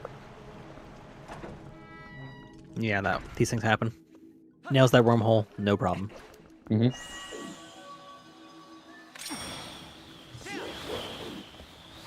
So bdamja is going to try and well, that's a shame. bdamja is going to LJA onto this little nubbin, this banister, railing, whatever you want to call it, and try and clip down into it with a slash, a targeted slash, just like that. Backflip, do a charge spin attack to adjust position, and a couple backflips into here, and you can clip through that ceiling right there. Pretty nice, pretty nice. Yep. You may also notice that there's no Zora armor, because Prince Rallis, like I mentioned, saving him takes like 6 minutes, so super not worth. Instead, we'll use a glitch called Swim with Water Bombs to refill our air meter when it gets a little bit low. Just involves holding a water bomb underwater and then force on equipping those iron boots, dropping the bomb. It causes Link's air to refill because of a state miscalculation on the game's part. It also has a little risk factor of activating Rocket Link, which we do not want to see happen, hopefully. That's true. I think both of these guys are pretty safe against rocket linking. I think they're both pretty practiced and skilled. Oh yeah, of course. It definitely could happen. Rocket link occurs when you are trying to do this aforementioned bomb air refill, but you drop the bomb too early. You drop it while it's still in the animation or whatever of being drawn. And what that does is it, for reasons that I don't actually understand, it shoots Link up to the top of whatever body of water he's in at that moment. It's trying to snap him up to land somehow, trying to find land. But in Morpheal's tank, there is no land, so you just shoot up to the top of the tank with a bunch of water, and you don't have enough air to get back to the bottom, so you have to either land on a pillar with it, which is luck-based. Oh, nice! Caught that grab there. He'll have to drop off pretty fast and hope that Morpheal doesn't swim too high. Totally fine. Yeah, looks good. Also, TGD got the 0 and the 1 cycle as well. Nice. Love to see it. So bdamja's a little bit far away, not too far away, but from the center of the room. So Morpheal has a lower chance of aggroing on him right now. Yeah, she's sort of swimming around, but she'll come back around, and she'll definitely notice him on this pass. So here he'll be able to claw onto her and then hopefully get a good re-grab where he unequips those boots and then re-equips them. Or unequips them and then equips the lantern over top. Yeah, this looks good. Yeah. Very good swimming there. Nice. So as long as Morpheal's swimming sort of downward or to the side, it was really weird. Yeah, seriously. Then you have pretty good odds of re-grabbing onto her. It's a matter of making sure that you have a line of sight from Link to that little eye. And now we're gonna see TGD approach big key skip too. To do the exact same fight. Yes. Hopefully with slightly better RNG though. Yeah, could happen.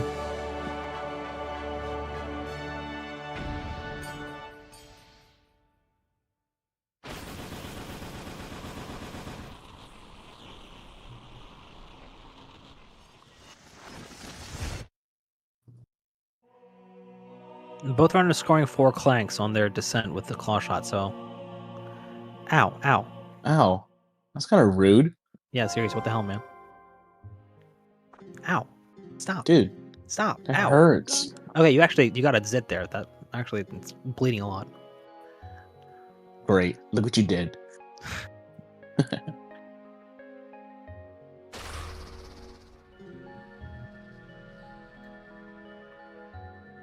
Okay. It would have been a real nightmare if one of them got screwed over during that first phase. Sometimes the eye can bounce around in a way that you really don't want it to, and it makes it really hard to hit. And the air constraint, as well as the little tentacles that'll come out after you miss the first time, can make it really annoying to grab that eye back and hit it before you drown or are scooped or some horrible fate befalls you. Yeah.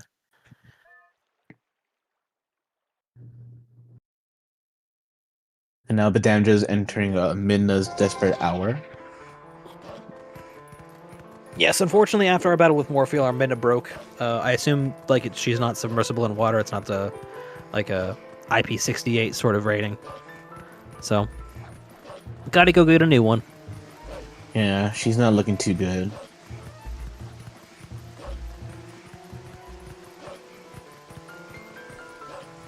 Meanwhile, on TGD's side, looking pretty good in the first little cycle there. Yeah, this is a pretty average-looking eel. Yep. Yeah. This will be a little bit hairy, but he's got plenty of time. Yeah, look at that. Yeah. Very nicely done. I was a little bit worried about him getting sucked, but she wasn't too high up. This is a little bit of an iffy regrab, but it should be okay. Yeah, no problems there. Awesome, some pretty decent Morpheals across the board here. Yeah.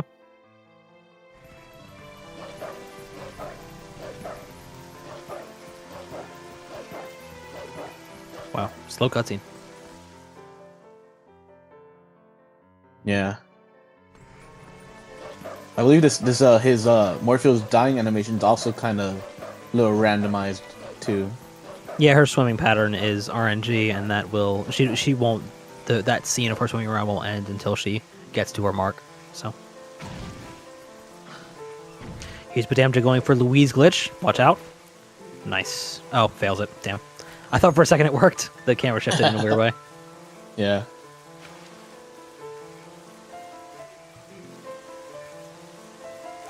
If you enter this cutscene of talking to Louise, that's the cat. Her name is Louise. She's Telma's cat. Fun fact. If you enter the cutscene in just such a way, the camera remains frozen in place above the entryway to the bar area there, and it looks quite silly. It also saves a little bit of time because the camera isn't panning around and like that, cutting and whatnot. Yeah.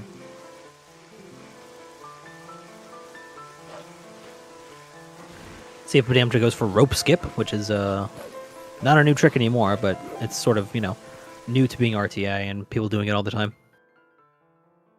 Yeah. It's just sort of a jump to the right here. Yep. Nails it. Nice. So it has to do with the jump is time constrained by when you skip the cutscene. I don't actually fully understand how it works, but it's a fairly precise jump. Yeah, I don't think we've seen too many attempts of that in this tournament, unless maybe there is, and I haven't seen them. Yeah, it's fairly risky. It's sort of minimal time save. It's a couple of seconds. I want to say 3, but that's a guess. It's probably more than 3. It's probably 6 or 7 seconds, I would reckon. But the problem is that if you fail it, you jump all the way down and you get kicked out, which loses 20, 30 seconds. Yeah.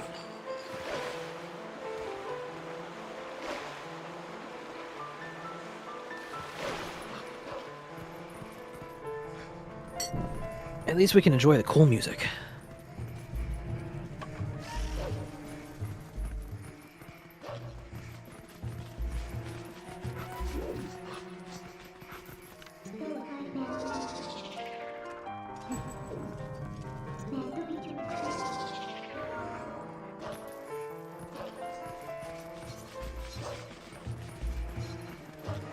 Yeah, looks pretty good on both ends. Just some basic movement. We're back in the sewers on the bdamja side. TGD did a cheeky run back out of the load zone after he hit it. Yeah, But bdamja did that too. Oh, dodged Oof. the Bo Hugo attack, but then unfortunately he ran to the left, and that's sort of weird. So bdamja just targeted and attacked out of habit. Yeah, that little enter-exit movement that TGD did, bdamja did it as well. Keep an eye TGD attempting Louis glitch. No dice, too early. Dang. It's frame perfect at full dash speed, which there's no reason to not be at because we're dashing. So technically a frame perfect trick-ish. But I'm just going for that LJ on that final Bulblin there. It's slightly faster to skip those ropes, but it is a little bit scary because the magnetization of the ropes is a little bit weird, and it can affect your facing direction. Yeah. In unanticipated ways.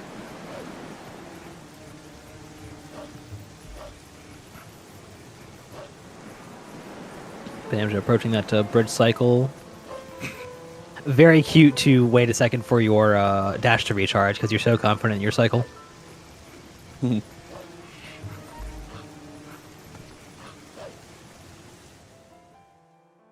Also, TGD did not attempt a rope skip. He just went straight through. Yeah. Targeted the gayer friends like he was going to listen to him, but no dice. Played us. 121.20 MDH for bdamja. That's pretty good. Yeah. And here we're finally gonna talk to this wolf that we howled at earlier in the run. So now we are gonna pick up the ending blow. Yeah, earlier it said take sword in hand and find me, and an hour, well, not an hour, but 30 minutes later we're finally getting around to it. Yeah.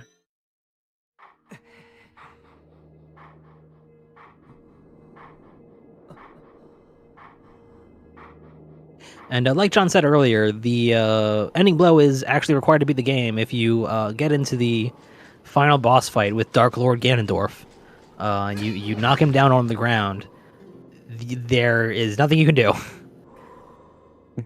You'll be waiting for an ending blow that never comes.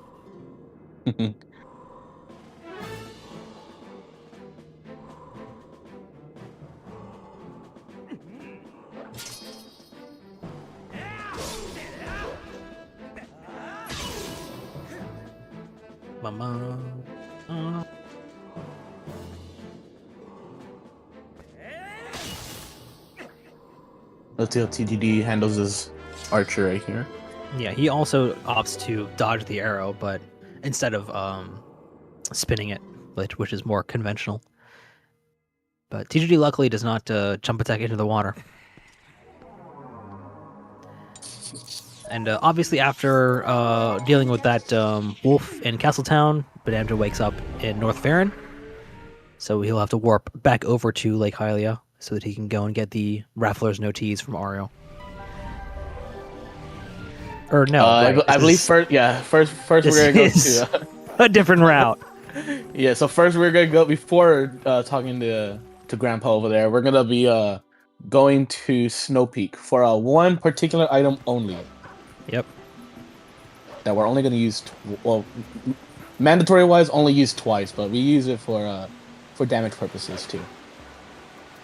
But bdamja had a weird jump there. I guess he was in a weird spot, so he sort of just fell awkwardly. Might have been trying to go for that blue rupee. I guess, yeah. Maybe.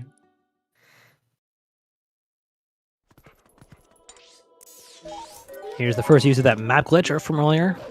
Remember we got the map warping from Gorge? That's why we did that. Well, one of the reasons we did that. Yeah.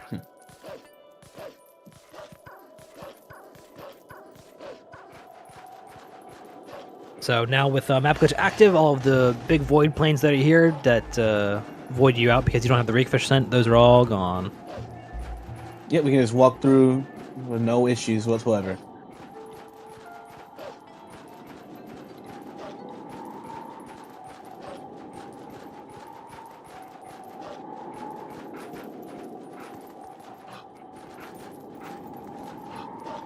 Some nice little fast climbs there.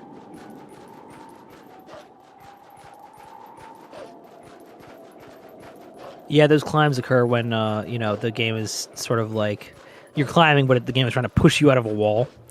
So that that nudge skips the actual animation of mantling, which saves a little bit of time.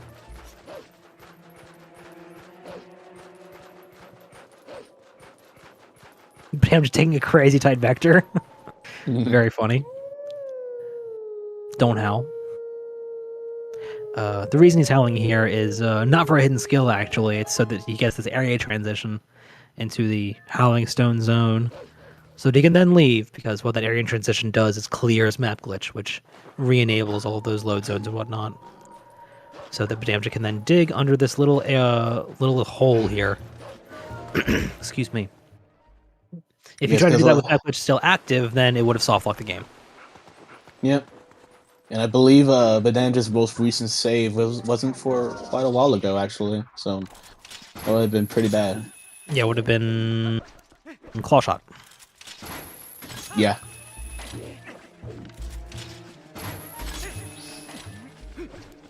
Which is a little while ago. Yeah. I'd say at least maybe 40 minutes ago, maybe more. No, I'd 15 say minutes ago, according to TGG's timer. Oh yeah, what was I thinking of? I don't know why. Anyway, did a little AJA there to skip the Shadow Beast fight, which means this area will forever be in snow. Yeah, the cutscene in which the messenger fight is cleared is the same cutscene that clears the fog and snow and whatnot. But it takes a long time to kill the messengers, and it's so laggy. It's so laggy. And there's a bunch of keys. It's a nightmare. You really, messenger skip is way better. Yeah.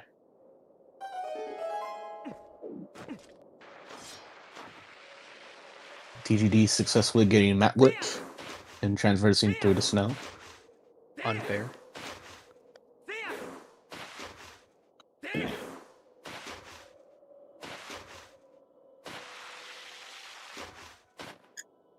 Yeah, you can watch bdamja take all these like super tight lines, and you know he's staying in the air a bunch because your airspeed is slightly higher than your ground speed because of friction. There's always a small amount of ground friction that's being applied to the snowboard.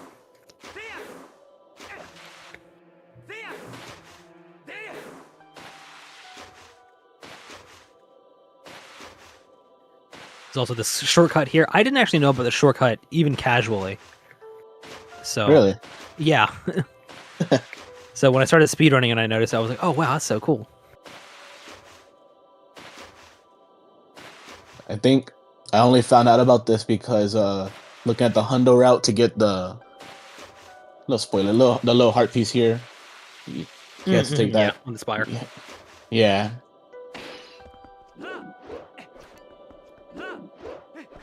Nice tech skip. There's a big meta-text trigger there in the center of that sort of courtyard area, I guess you could call it. But there's a couple, you could just jump attack over the corners to skip it. But it's kind of precise, actually. It's a little bit tighter than you would expect. Yeah. Now we're gonna LJ over this void and claw shot through the floor. Yep. And walk through a door and clip through another floor. Yeah. Nice. And we're gonna see another iteration of displacement clip coming up. Yeah. Walk through another door and then clip through a door. Clip through another door. Yeah. We don't do much of Snow Peak. Nope. We're here. We used to do a very small amount more of Snow Peak. But no more. Nice. Clip through the door, no problem. Yeah, that freezer clip is one of those tricks that is really challenging to sort of get down when you're starting out, in my opinion. I don't want to speak for anyone else. But as you go on, it becomes kind of second nature. It's kind of idiot-proof. Yeah. Also, I think bdamja got it earlier, but TGD just did a little backflip before the cutscene of Oh, nice. And I'm pretty sure I Yeah. saw bdamja do it as well, but just saw TGD do it. And then bdamja killing a Dark Hammer with a bomb and I think a one hit. Yep, another one of those things that makes that the Master Sword makes easier. Yeah. But that's a one frame backflip is another one of those instances of one frame of input in between two cutscenes or text box, whatever. And it's just a fun thing to do. It doesn't actually matter. It's the flex. Yeah. And this ball and chain is the only reason that we come to Snow Peak. Okay, yeah, but Damage was making sure that he could do the turnaround strat because it's way cooler and faster. So that explains the little awkward dancy around the suit of armor. He was trying to optimally kill it and destroy the bubble inside of it to spawn that orange rupee. Yes, and it looked like he did get it. Because we will need 300 as mentioned earlier. Optimally skipping that rupee as well. Skipping the Nice. rupee text, rather, to be precise.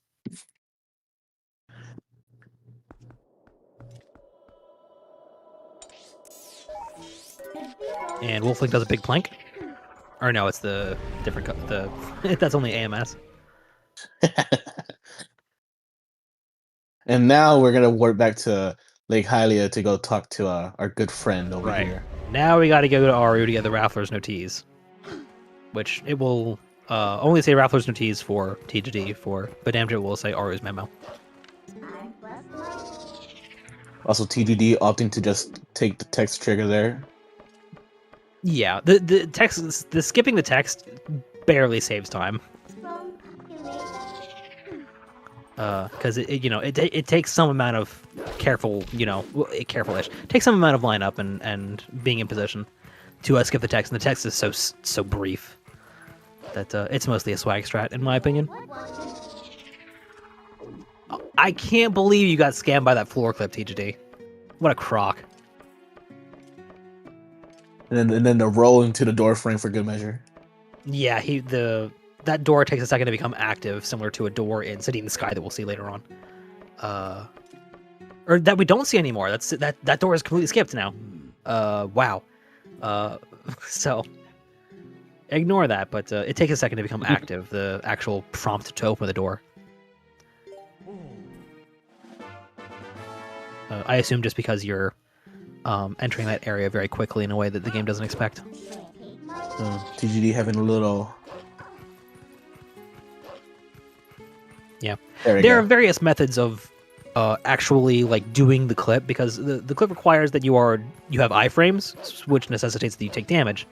So the methods by which people throw themselves onto the freezer vary slightly, and with that varies difficulty.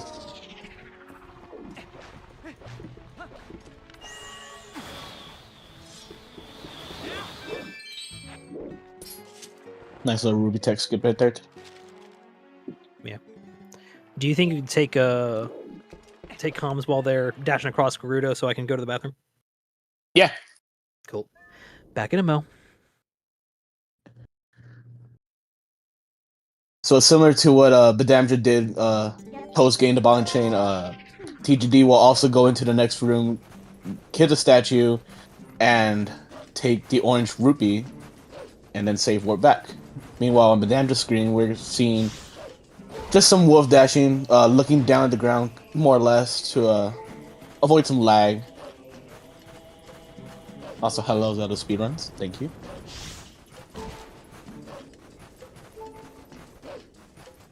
He is damaging down. I believe bdamja is gonna attempt Death Sword skip. I could assume.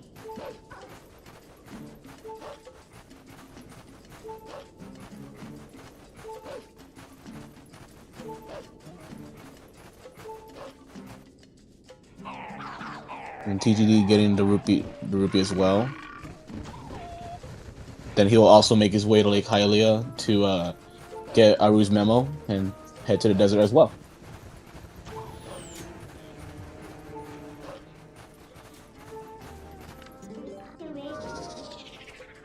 Thanks.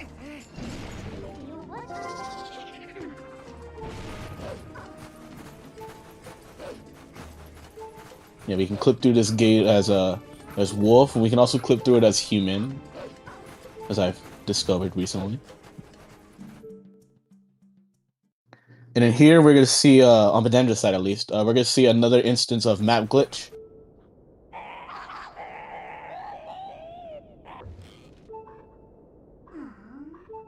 I believe.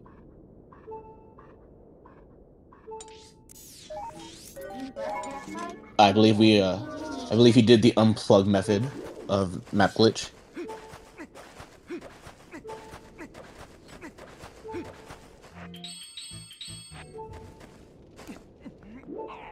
So yeah, so coming up here, doing a nice little setup to a LJ on this little cliffside over here. We can do a jump attack into this wall, and that will put us into the King Boblin 3 fight, which is where we need to be anyway. Skips the entire Boblin camp area. So it seems like he went for got the one cycle, more or less. Nicely done.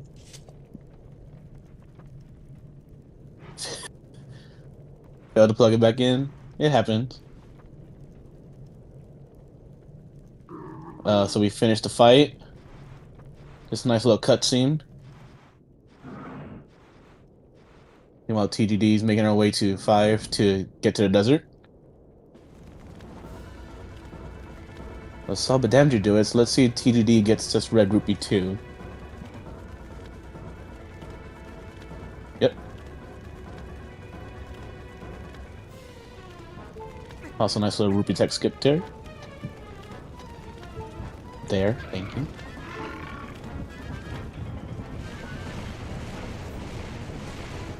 Okay, bdamja on our way to Arbiter's Grounds,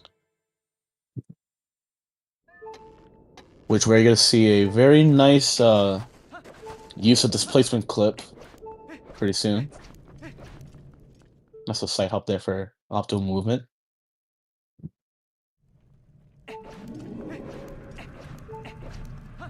Now TGD traversing through the desert as well.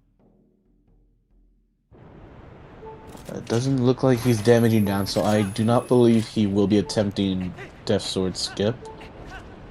I could be wrong though, maybe.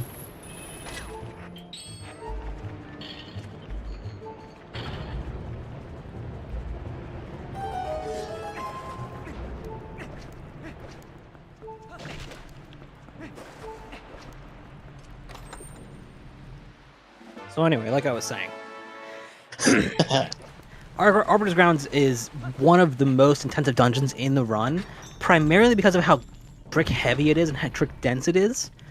Snowpeak Ruins is maybe more trick dense, but the glitches here in Arbiter's Grounds are a little bit more difficult. Yeah.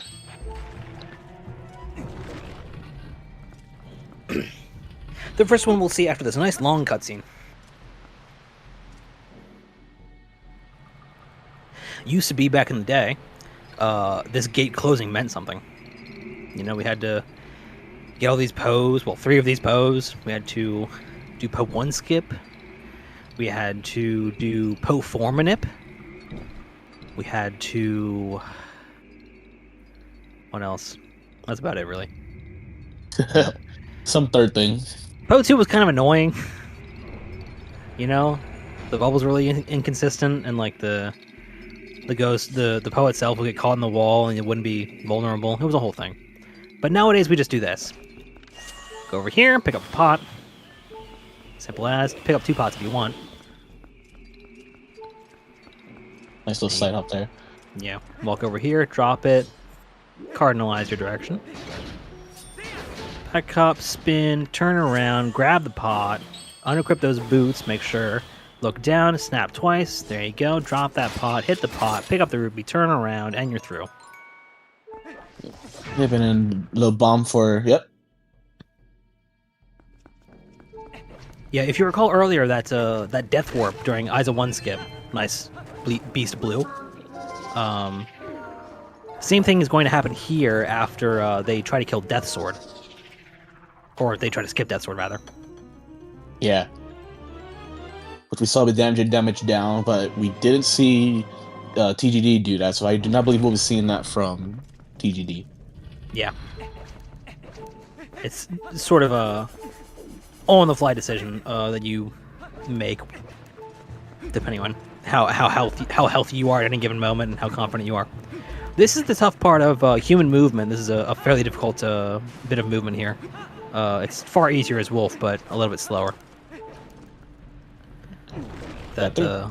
Yeah, jumping off and sliding off the correct side of that wall. It's a little bit precise with your position and angle. Oh, I missed that roll as well. That's a shame. Ideally, you get an auto roll there, and then you slide off the wall and do a brake slide across that last bit of sand. Yeah. But yeah, well, human movement very, very difficult. Even guys like bdamja will fail it in runs.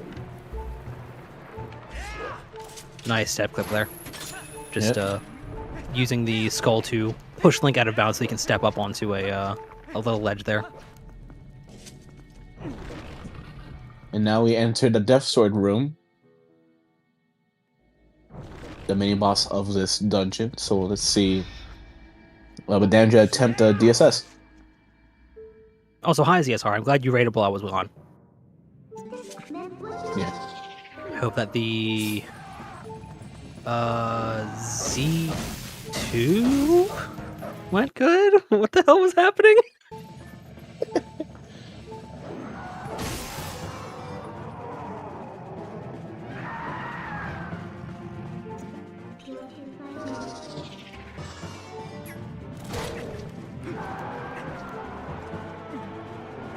What the hell? Wind Waker rando. Wind Waker, yeah. That's right, yeah. Kickoff versus Lyric. I hope that went well. Also, bdamja got it. Nice. So DSS and all that. DSS, by the way, is very similar to EMS, if you remember. That's a super jump. Same basic concept where we're getting that minute charge to be targeted above somewhere high and getting a big jump out of it.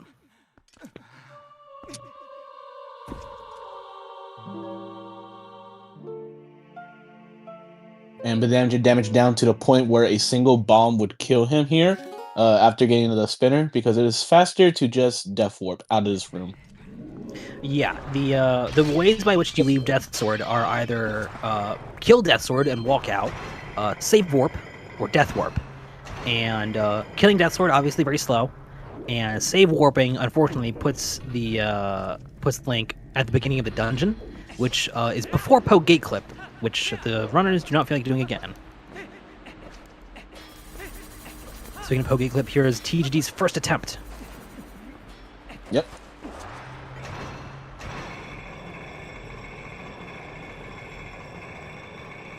So. And then on bdamja's side, we're gonna see some epic spinner movement. Yeah, keep an eye on these cycles here. These spinners, they're a little bit tight, but this looks pretty good actually. Oh my god. Yeah. Yep. And on TGD's side, successfully clipped through the gate, looks like. Yep, collected the Einblauer Ruben.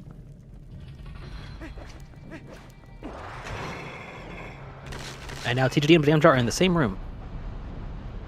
They cross paths. Ooh, there we go. Couple bunks there, but it's a little bit awkward sometimes. TG is opting for Wolf movement, which is a little bit slower but far easier and a lot safer. So he did skip that beast blue rupee that bdamja picked up. So he'll probably pick up this yellow here in this chest right. Never mind, he won't. He'll go for the fire red as he approaches fire after this dungeon is over. Yep.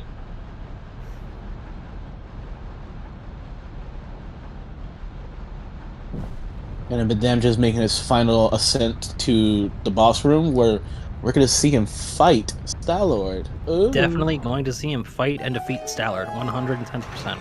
Yeah, no questions. Very clean first try step clip as well for TGD. Mm-hmm.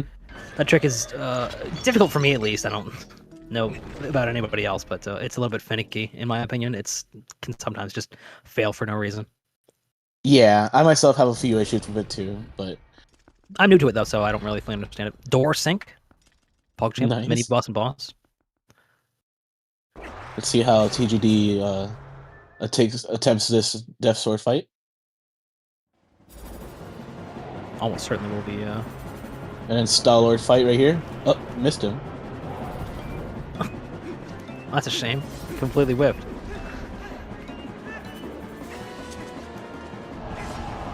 Yeah, TGD's gonna, I assume, skips. Oh no, he's fighting Star-Lord. Wow, or Death Sword. Excuse me. TGD is fighting Death Sword.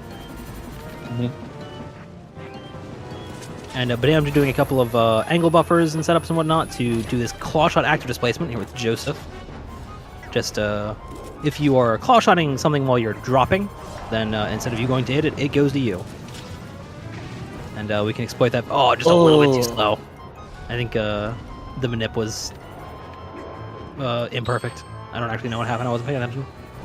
But usually the Star-Lord should not have turned around so quickly. Also, didn't see on TGD's screen, but he might have got the one cycle, I think.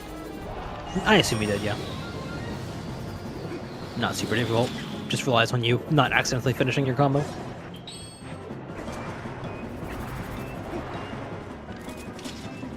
So TGD is going to, instead of... Yeah, nice bdamja. TGD is instead of going to Death Warp, he's going to just walk back out.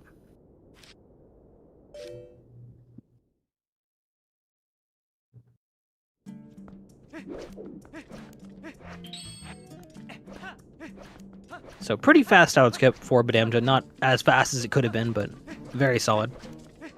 Yeah. And will he do the bomb stride here? Yes, he does. Nice. So, okay, is that consistent? Because if you can just stand there and target throw, then I'll just do that. I believe so. I think I can't imagine it wouldn't be if bdamja's doing it. Unless yeah, I just walk over and drop it with B, which is, I don't know. I keep on failing it for no reason. Bomb throws very word. Start doing that then. Just gonna write that down. Yeah, literally. Yeah, word.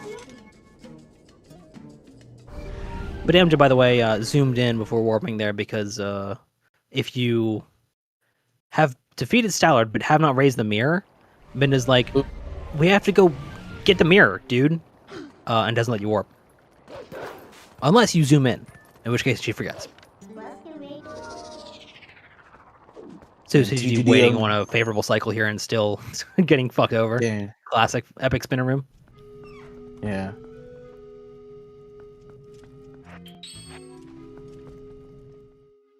So these two, the sides, these spinners are not actually on the same cycle. They're desynced. The figure I've heard for them to come back into phase is about 40 hours. It takes 40 hours of you standing in that room for those spinners to come back into phase and give you a good cycle. Also, bdamja clipping through the statue first try with ease. Yeah, extremely easy trick. I recommend everybody try it in their own casual games at home. It is the biggest sequence break in Twilight Princess that has ever been discovered. Saves, like, a lot of time. 10, 20 minutes probably. Of, you know, getting Skybook characters and doing Temple of Time.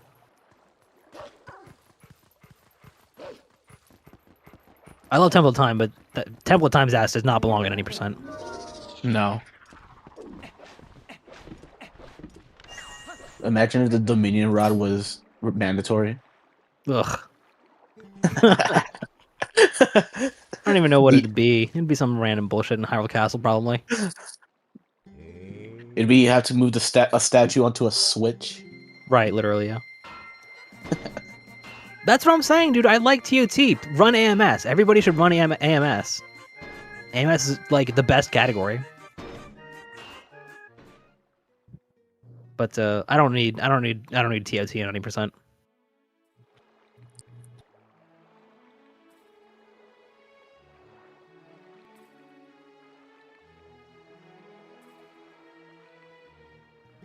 Also, bdamja paying the full $300 fee. What a chump. This guy's a mark. Absolutely fleeced by fire. You could probably get away with charging this guy 300 rupees. He doesn't know any better. He doesn't know fuck about cannons. Now we see a TGD attempting a stellar skip as well. Yeah. So it's a position set up here, so that you can actually do the claw shot active displacement. and then you know, the angle line up so you can claw shot Joseph in the right place. But I'm just in a big long cutscene. Don't mind him. So gotta get him right on his tootsies. That drags him right over here. So looks like Styler's being cool. Got a good enough bit of time. Just gotta clip into this or displace into this wall here. I don't think that is far enough. Yeah, he's gonna try it again. That looks good. So now he has to quickly claw shot Joseph and yeah, he's not gonna go for it. He's gonna rank Styler and be safe.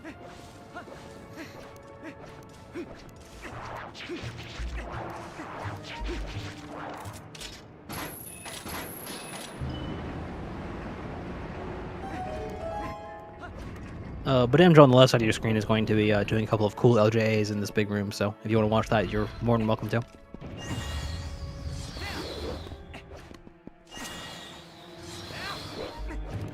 He'll also be skipping a big fan trigger by transforming in front of this door. Meanwhile, TGD keeps trying to work on this backup here. The problem with Stallard is that he has this fucking breath weapon, and it takes ages and ages and ages for him to stop blowing his breath weapon, and it's very, very frustrating. It's a big area denial, which is not something you need when we're trying to use this area. This looks pretty good. Yeah. Nice. bdamja here in just 1 second. We'll do a roll. Nice. It's a tiny little optimization of canceling the last bit of spootsing for that cutscene. You can get a little roll in fast.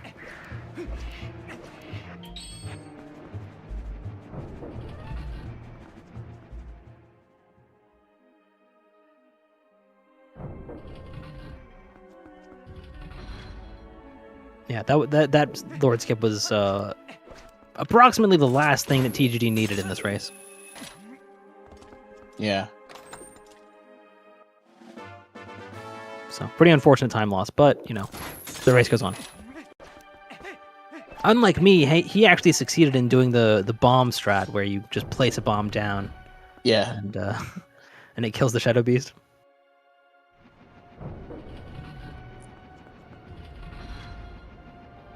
And then pretty soon, a couple seconds, we'll see bdamja attempt a cutscene skip. Just like that. Yep. That skips a big cutscene of Argarok, Argarok. Yeah, Argarok. I thought I said Kargarok, but I didn't. It skips a big cutscene of Argarok flying down and destroying that bridge, which is consequential later on, because we want our save warp after double claw shots to take us to that little West Wing room. If the bridge is destroyed, it takes us all the way back to the beginning of the dungeon, which takes more time to navigate through. Yeah, but now result in us having to do the 2 LJAs and the fan trigger skip again. Ooh.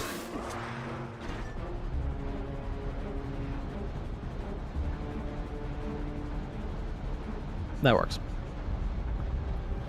And second verse same as the first for bdamja here. He's going to do the same little cheeky roll after the bridge passes a certain point. Nice.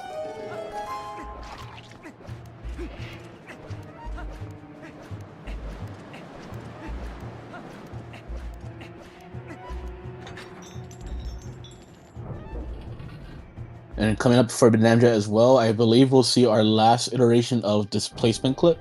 Oh no, I think he does the. Does yeah, he the do one it? into our Alpha's room, I think. Yeah. Okay. Second to last. Yeah. More or less.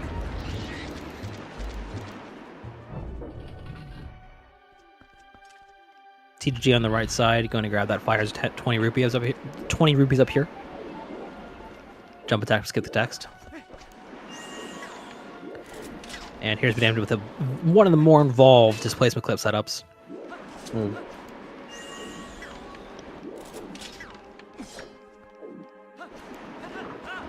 There you go. So that skipped a couple of rooms of, LJAs, spooking Dynalphos with claw shots, flying around with Uka. Not very interesting things.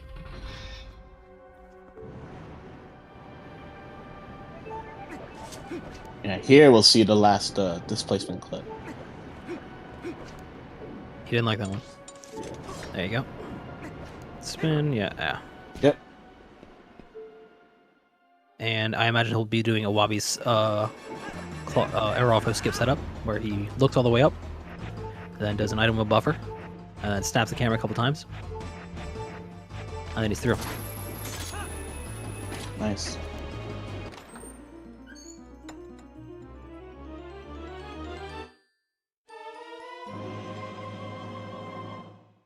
Those camera snaps are done, by the way, in case you weren't aware, by holding up on the C stick and pressing A. What that does, it just, snaps the camera by a fixed amount, which is very useful for, angle setups. And but then just save warping puts us back right here where we need to be, or where we prefer to be. Successfully avoided Adam glitch. And now the cutscene isn't here, so we can just pretty much... We could just walk on by, but we're gonna still do some low maneuver to get into the main room properly. Yeah, exactly. Walking straight across puts us in sort of an awkward position where with a bunch of falling blocks and not very close to the pillar that we want to be claw shotting onto. Yeah. So easier to go this way. Coming up is one of my favorite tricks in the run. This is Kai Clip. So bdamja claw shots up onto this pillar, and then we'll claw shot up again onto a sort of inner rim area. And then from there, he'll jump onto the fan blade and try to claw shot a fairly precise position on the grate sitting above him. From there, he will claw shots onto another grate through this first grate. Just like that. I was discovered by TP Glitch Hunter in a muffin cup.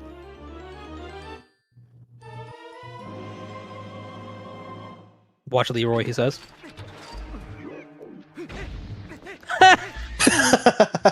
R.I.P.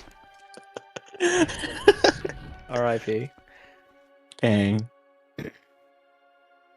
Did he, get crush voided through and die or something? Like a pot warp clipped him or something? I don't know what happened there. Oh, he just fell in the hole? Okay. Did they die from just falling? That's crazy. I didn't know that. But bdamja here opting for the two-stage LJA, just the single onto the fan and the single past, as opposed to the more traditional double LJA that you would see in older runs. It's slightly slower, but it is a lot easier and more reliable and less prone to accidentally casting yourself off in the fucking abyss. You will want to pay very close attention to bdamja's screen here during this fan tower segment, and TGD's during his fan tower segment, because this is some pretty flashy stuff in here. Tight aims, making cycles.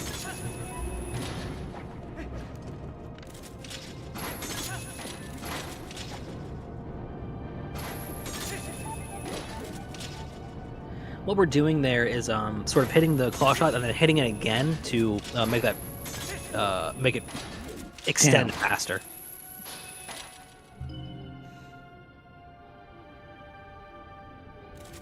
You can also do the same thing by targeting during the claw shot pull animation. And here we'll do a quick little boots drop. Nice, he got the non-turnaround boots drop with the clean landing. Mm-hmm. Pretty clean tower climb segment from bdamja. Yeah, that was a good fan tower.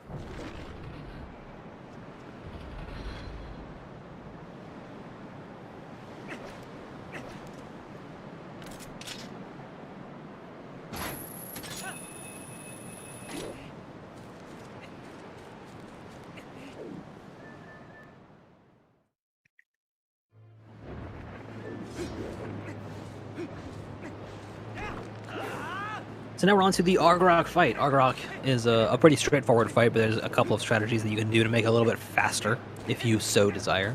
I don't know if we'll be seeing bdamja going for early roar or anything like that, but maybe he'll go for cool game. No.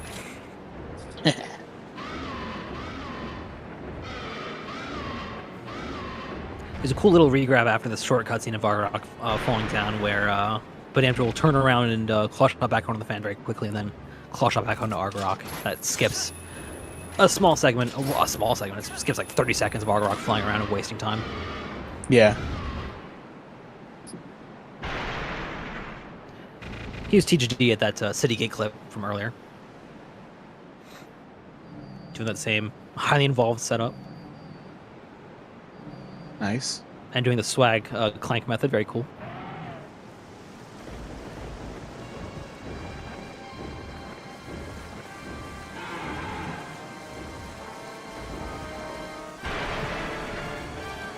bdamja, after the conclusion of this cutscene, will do what any reasonable person faced with a giant wyvern roaring at them would do and run away. So you can watch for that on his screen while TGD knocks out this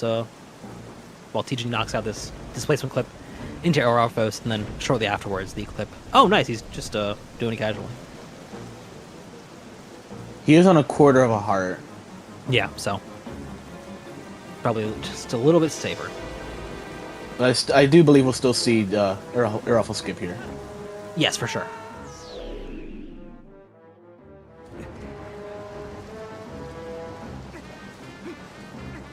With the Wabi setup.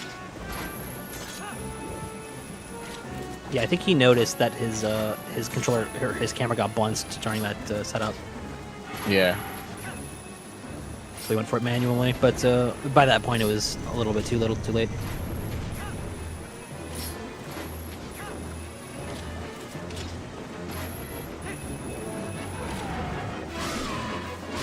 Nice. Yeah.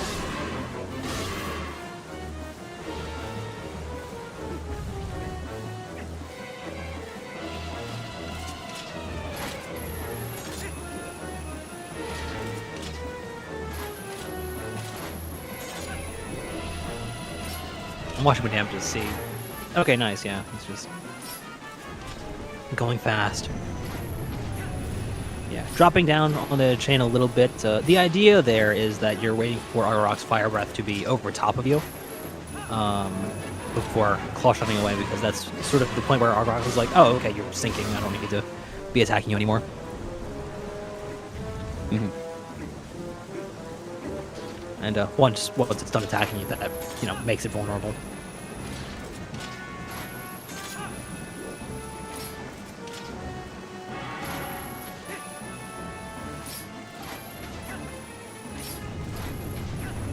This third cycle is a slightly different flame skip, but because Argrok is now doing a two-sided sort of do a little bit of flame and then turn around 180 and then flame the other side. So we have to adjust that a little bit. TGD approaching Kai clip. Very nice Argrok from bdamja.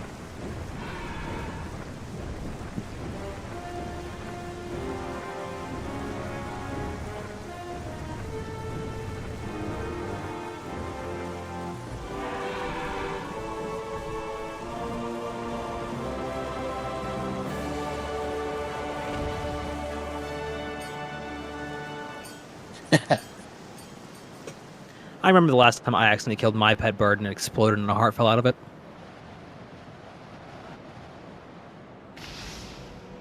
Did a mirror piece come from it too? Yeah, but it was actually a whole mirror, so definitely better than this, Argrok guy. Yeah, lame.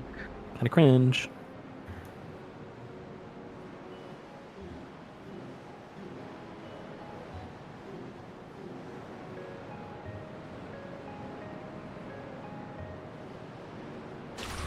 After all, Link, a fake is a fake.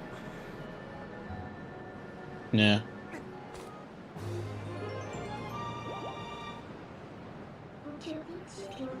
bdamja actually side hop to the left instead of to the right for that side hop because the camera it impacts your input angle.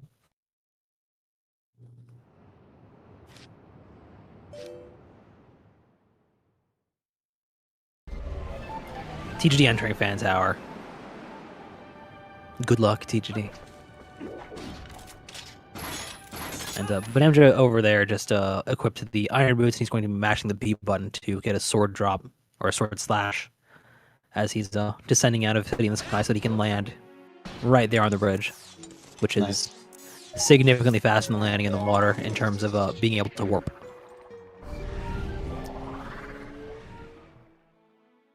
Yeah, so now we're warping. Finishing up fan tower. Nice. And so now on bdamja's side, we're...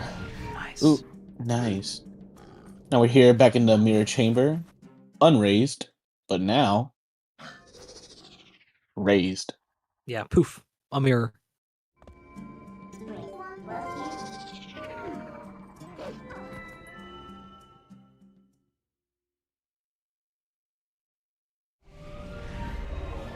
And now we're into the final real dungeon of the run. Hyrule Castle's kind of a dungeon. Kinda, yeah.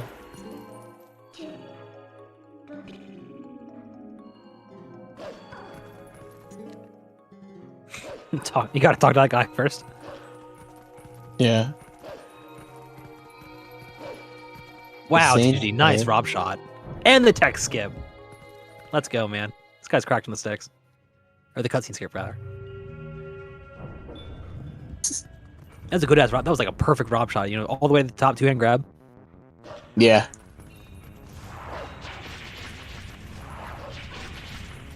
Rob shot, by the way, named for an old TV runner named Rob West.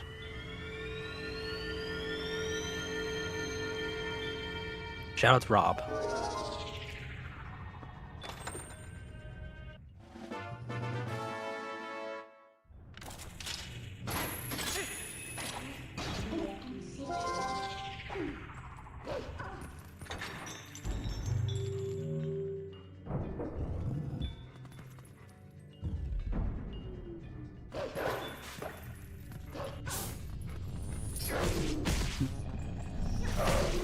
I really like how the fog in Senses looks like cotton candy.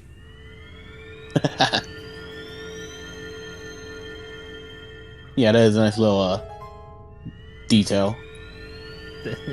It's dark and sinister, but then you turn on the Senses, it's like, oh, it's beautiful. We're in fucking Candyland. This is great.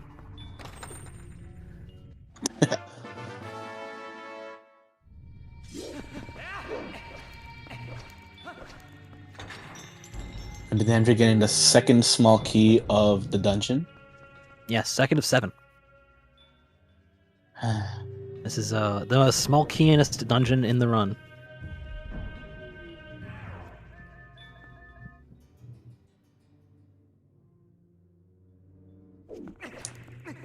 Pay attention to that stereo audio coming up here, so we can hear Phantom Zant spawn before we see him. There he goes, he's on the left.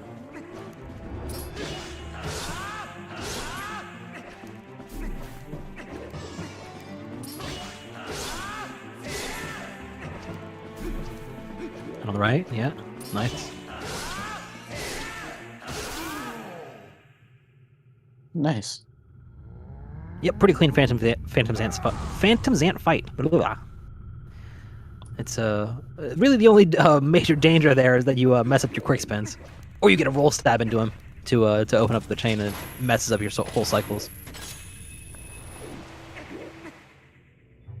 Nice L slide into throw there, very clean. Mm-hmm.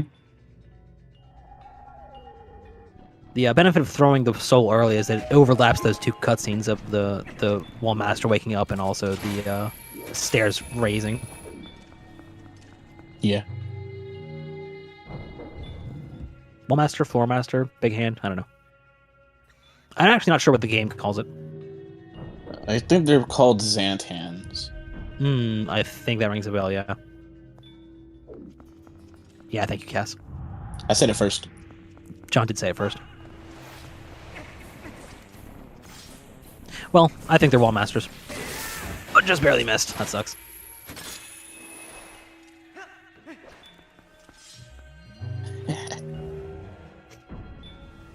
John said first, speaking head.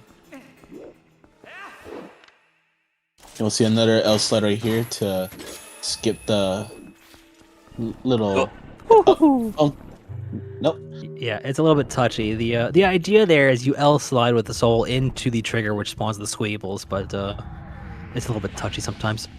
Yeah. And it can spawn them anyway. And the danger of those squeebles is that they hit you as you're jumping down, which then drops the soul up on the ledge, unrecoverably. You have to wait for the Zan hand to pick it up and then grab it from the Zan hand. TGD is hungry. Hell yeah, dude.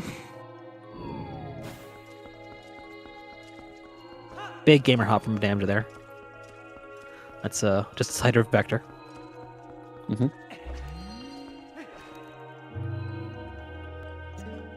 And he's... Thanks, TJ. Gonna do that LJA that I don't know how it works. Yeah, I don't attempt that LJ. You have to be on the closer side of the platform for it to work. That's all it needs. As long as you're on the closer side and you throw the rang immediately and just do the LJ, then it works. I just won't. Based. TGD finishing Argarok and bdamja in Stupid Room. Please no deals for illegal drugs in ZSR chat, especially not from the mods. And I don't know. I guess we have to have Trez add this to the rules. SMH shake my head. Seriously. Irresponsible.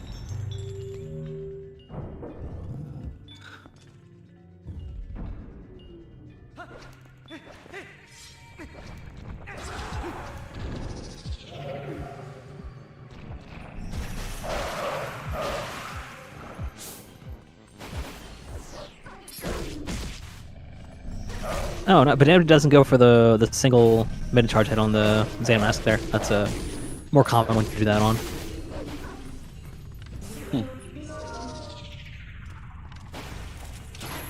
It can also put you in sort of an awkward position up on the ledge, which loses a bit of time because you have to run all the way back to the Zan Masks in the center of the room. So I imagine that's why he doesn't do it.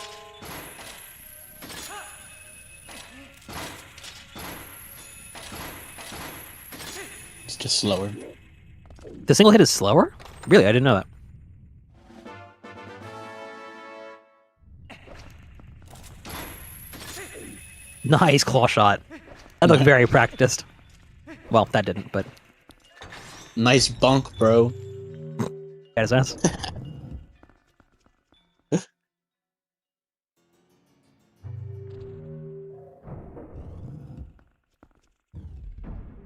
No, it doesn't. Admitted charges you somewhere fucking random. But it seemed to me that it would make more sense for the minute charge to be faster, even if it does put you in a fucked up place, than to do two separate attacks. Here's the second Phantom Zan fight.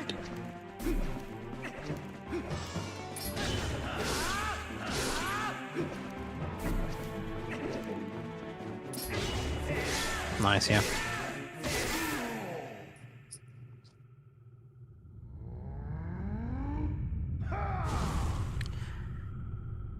The way that TP calculates damage is very strange in many ways, and those Phantom Zans are no exception. The cycles are on a certain damage threshold, and you need to, you know, it's basically a matter of doing enough damage so that you don't have to do too many cycles without starting the next cycle.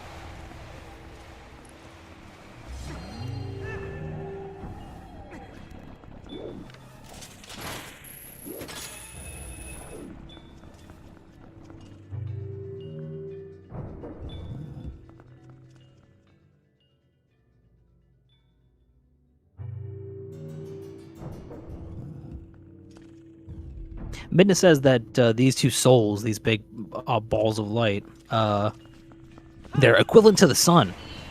So our sun is one of those. And we're just hauling them around and jumping off the ledges and shit. That just means Link can carry the sun. He's carrying all that other shit. Makes sense that he could carry the sun. Oh, only 300 rupees without wallet upgrades. True.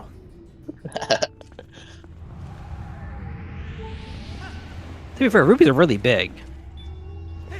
I imagine they're fairly heavy.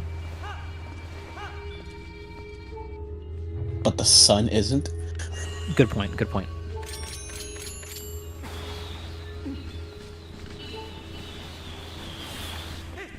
Power of the sun in the palm of my hand.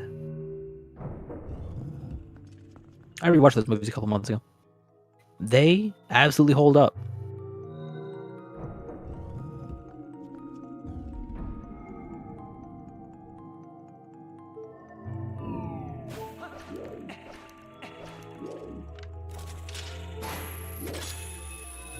Yeah, but Em did that throw to so that he could roll over to the platform instead of hauling the soul over and then grab it, which saves a bit of time. Yeah. Ooh. Very rudely poke that Twilight. I forgot which Phantom Zan I went. That's so real. The first Phantom Zan, you want to throw the soul early to coincide the cutscene, but the second Phantom Zan, you want to drop the soul late so that you can then roll onto the stairs as they come up. Bdamja getting a little bit of butter on his sword. I have to wipe that off. Just Yeah, it's not dripping everywhere. Look at it. I reckon Even he trail uses. I butter can't drop. believe it's not butter. Yeah, you definitely want to switch to like one of those sprayable margarines. Oh, Did you ever no. like the spray bottles? You ever use those? Yeah. My family, back when I was a kid, that's all they would buy.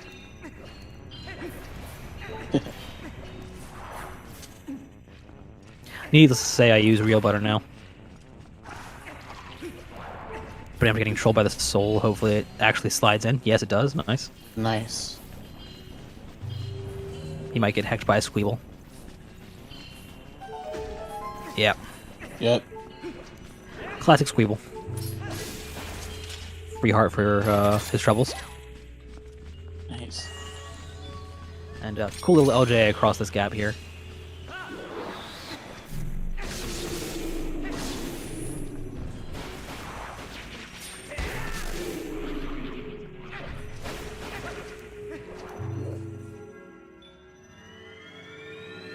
Like CTGD here, he's a little bit too far back. Oh, wow, that worked.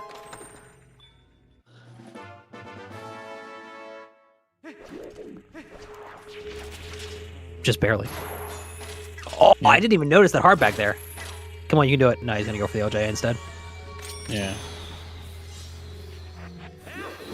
Nice. That LJA is a little bit more challenging than most others because there's a door in the way. And the thing about LJAs, if you recall, is that they have to be over land higher than Link's feet or over a void. And those out-of-bounds LJAs, obviously, they operate with the void principle. But doors have a little sliver of floor behind them. So you have to wait for the boomerang to not be behind the door to do that LJA that bdamja just did.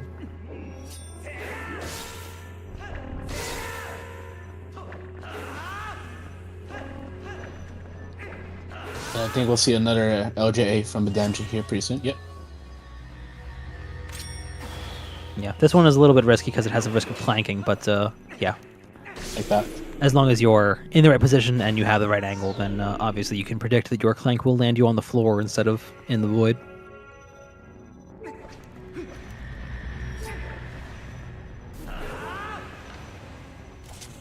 Here, bdamja will be ascending up here to grab the boss key from up in a big chest up here, while the Zan masks are shooting at him. A runner of lesser skill like yourself, or excuse me, like yours truly, like yourself in chat, like you listening, you're a garbage runner. Yeah. A lesser runner such as myself would simply choose to not deal with, yeah. So, unfortunately, because of bdamja's lower health, he wasn't actually able to make the cycle that he was trying to make. Which was the whole point of doing the masks in that order. But the idea there is that once you're up at the boss key, you then drop down and kill those 3 Zan masks in front of you, all on one cycle. Which saves a couple of seconds, but is a bit more challenging.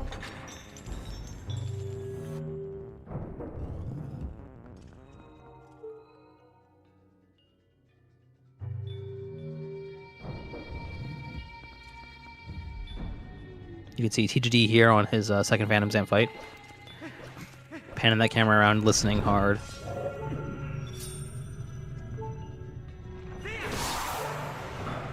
This room that bdamja has just entered is early platform room. It is on a cycle of a platform, if you'd believe it, that we are trying to get to earlier than we otherwise would by moving through this room with great speed. It involves, anticipating the spawning of that platform and doing an LJA. And do another LJA here onto this platform. And then there's an angle lineup to claw shots. That claw shot target right there as soon as very much possible.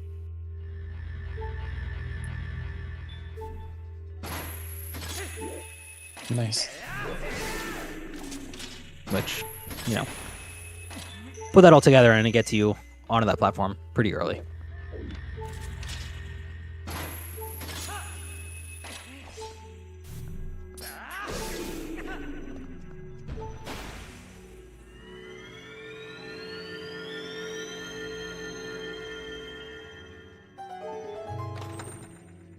And here is, I believe, the 7th and final small key of the dungeon. I think. Yep. Right? Yeah.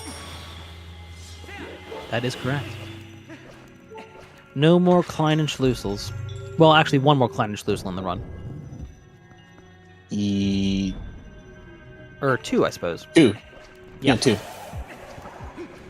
I've done random before. Yeah.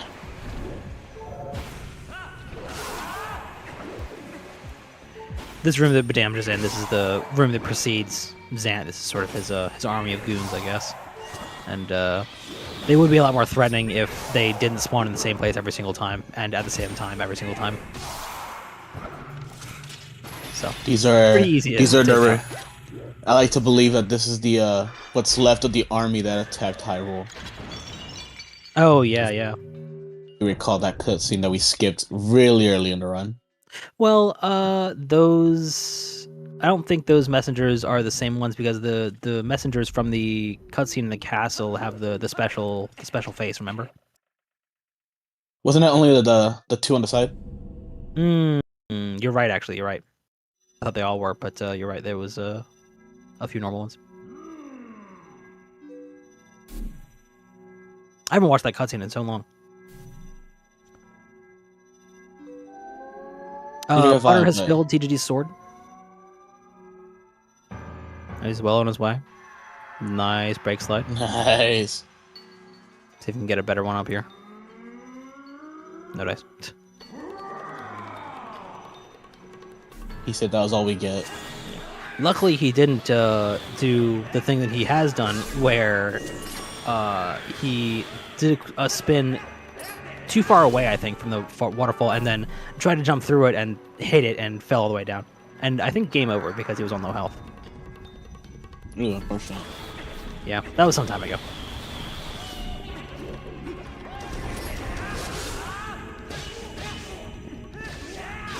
That, a little bit early on that one cycle. I thought it was going to be good, but maybe just a frame or so.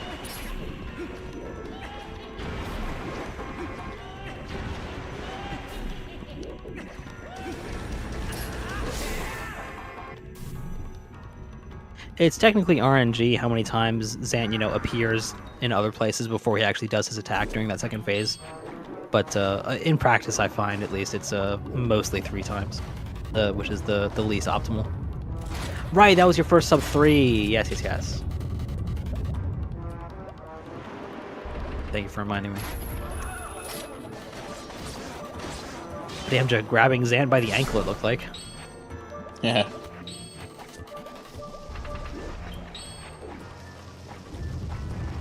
That's that bomb air refill is one of the at least in my opinion, one of the more heart-pounding moments. It's not difficult by any means, but it's just a little bit scary because any small mistake can completely ruin your run.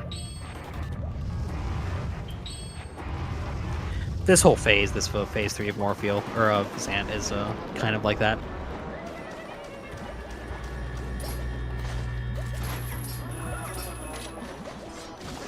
You know, you can Rocket Link or miss a bomb air refill or any number of things. But it looks pretty clean from the bdamja, so. Oh, yeah. As to be expected. Yeah.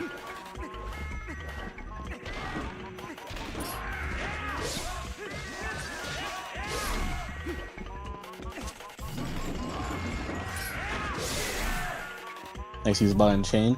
And this coming phase is the only reason that we go out of our way to Snow Peak. Yep. Because we have no other way of damaging Zant's feet.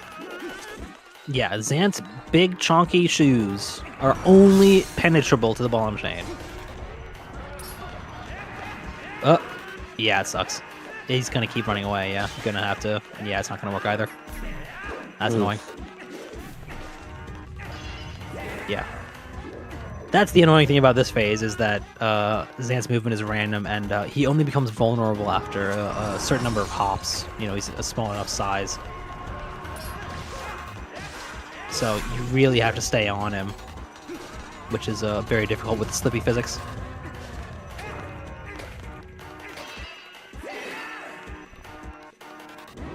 TG saying bruh in the chat. Killing literally every single thing in this entire fucking temple.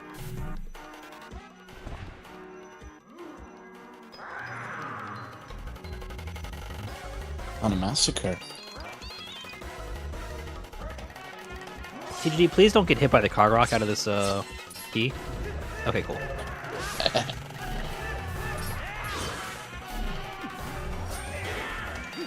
bdamja here in the final phase, opting to try and only hit Zant with the final hits of these combos. That's what damages him most, at least. And will actually cause this final phase to be shorter if you are only hitting him with those final hits. Mm-hmm.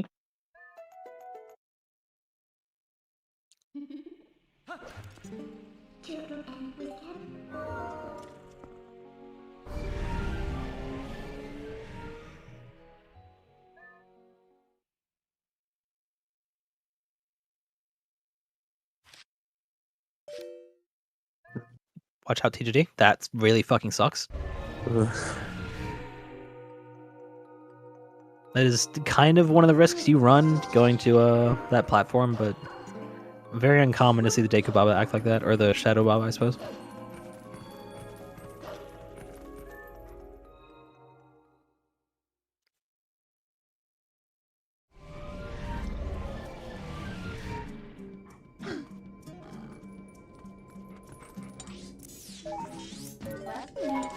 And bdamja on the final warp of the run. Heading over to Hyrule Castle to finish the game. Fun fact about Twilight Princess, the not relevant to any percent, but in 100%, the state of 100% is checked before Hyrule Castle. You have everything that you would have at that point. Yeah. The last Postman trigger skip right there. Yeah. R.I.P. Postman. We hardly knew you. And bdamja will be rolling through Castletown and rolling into a wall to bonk into that load zone to validate his run and make sure that we all know that he's a real TP speedrunner. Never mind, he's a fake TP speedrunner, and he should retire right now. Turn in your conch, turn in your discs. Taking him away. That was a shame. Yep. Not a total fraud though, because he did get box break, so there's that. You make a good point, yeah. So he's not a complete failure. Yeah, he didn't get gamer side hop though. That's true, he did not. So. Oh, he did? No. Nah, neither of them got it. Yeah. Not this run. Only a 33% gamer. Damn.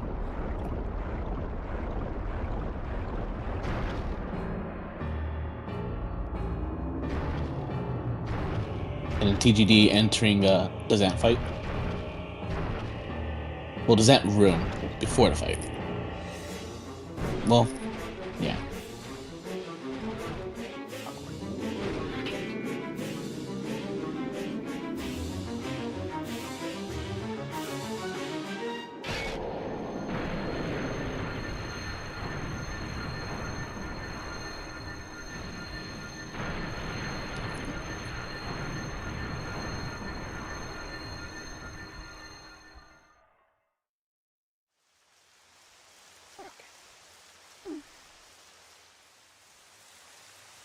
Nice little cutscene moment here with Link and Squidna.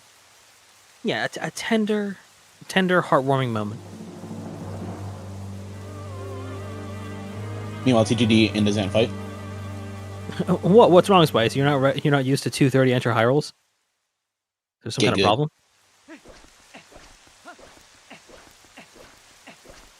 No, but I'm just kind of on a tear right now. Going to the left door, nice. Yeah, luckily that left door doesn't lose any time. But I'm just the only one I've seen do it. I don't know if he'll do it here. He does the barrier 1 skip, which I think he's just gonna go He through looks it. like he's doing it. Yep, nice. We'll get to see it. This is a cool strat that Bewilderbeast helped develop, or I think he developed solo, maybe inspired by some old video. I don't recall. A couple years ago. It's a pretty cool LJ.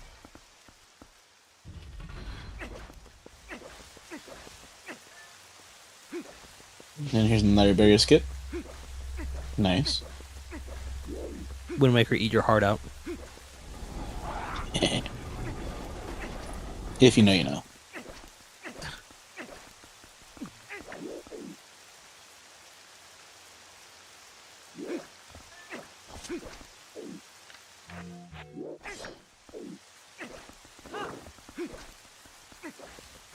Okay. Nice little displacement clip there. Oh, did you do the displacement clip into the gate? Yep. Nice. I wasn't looking. That's pretty funny. With some nice praise from TGD in chat. Yeah.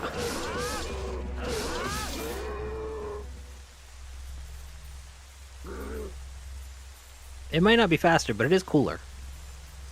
Yeah, it's the flex that matters here. It's slower, damn.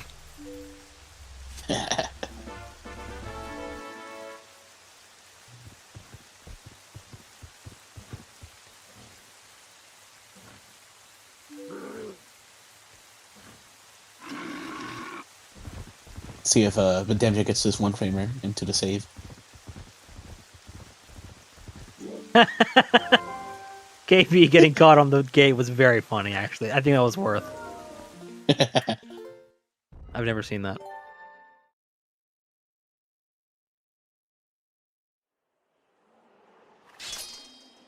TGD dancing with a bot. He just wants to dance with some potty. I was reset without saving. Oh no. Yeah, that would be really unfortunate. That'd be double claws? Yeah, roughly double claw. I think. I'm not I think it's double claws. Nice side hop. Yeah, literally. You can still do that if you want. If you really want to. If you really want to. Good Zan TGD. Very solid. Yep.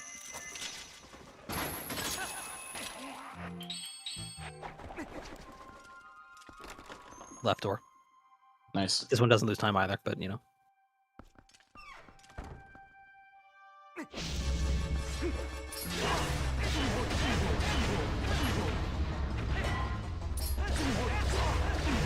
These Dark Knight fights are kind of a pushover once you know the script. You just clank and run behind him. Inbound chain to finish. Yep. Ball and chain right to the ball and chain.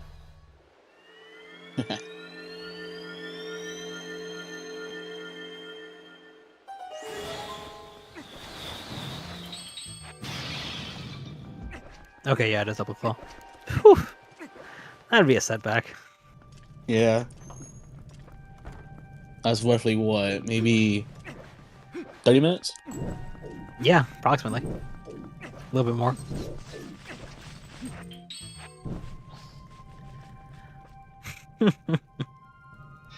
Oh, did he do the fast pattern for the lanterns? I wasn't paying attention. I wasn't either. I'm gonna go ahead Damn. and say yes. Yeah, probably. I think he did. And here's the bomb strap for these Dynalphos. Mm-hmm. Sayonara, boys. Never mind. Sayonara, boy. Oh. Yeah, he doesn't have any more bombs to spare, so gotta do the horizontal slashes method. Those untargeted slashes that Dynalphos just doesn't think to block them. Yeah.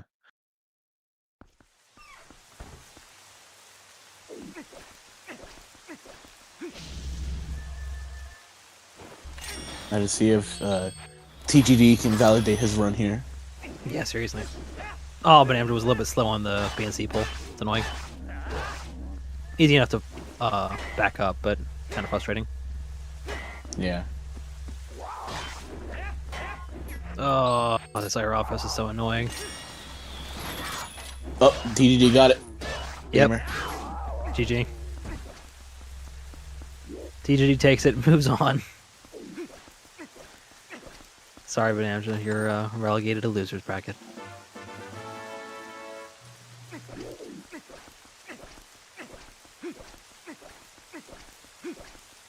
I don't know, that no box break and no bong, that's kind of a double L. That's kind of just automatic elimination now. I think so, yeah. And TGG does make the rules of the tournament, so. Well, bdamja also makes the rules of the tournament. Squints.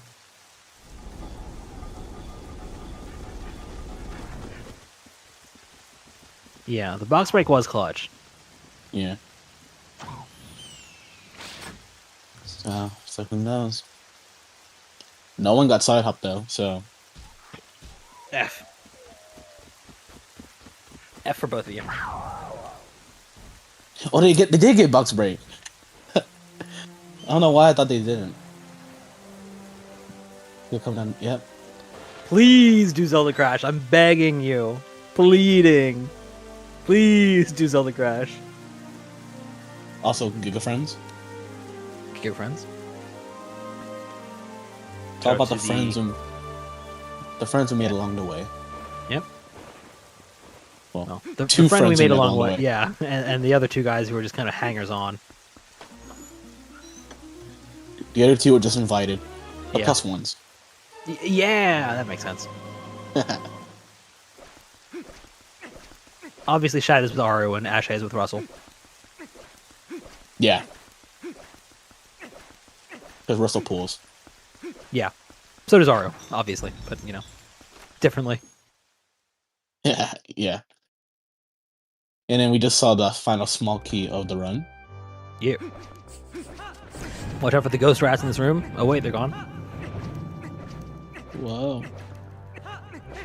Every once in a while, there's somebody in the TP cord who's like, you know, like a new runner who's just starting, and they're like, why is Link being so weird in this room after I failed to you know, do the flying block room?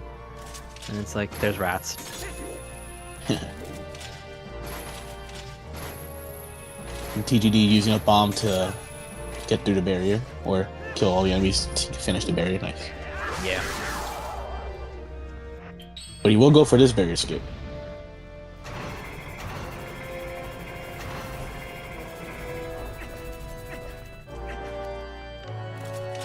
And bdamja here is skipping this Dark Knight fight by delaying the cutscene skip and claw shotting to that little claw shot target there. Kind of a silly oversight that they left in the game, but you know, it's just a little exploit.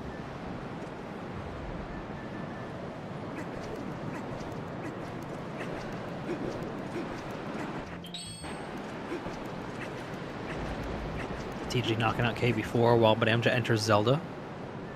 Yep. And on the right side of the screen, KB4 will say Gnug.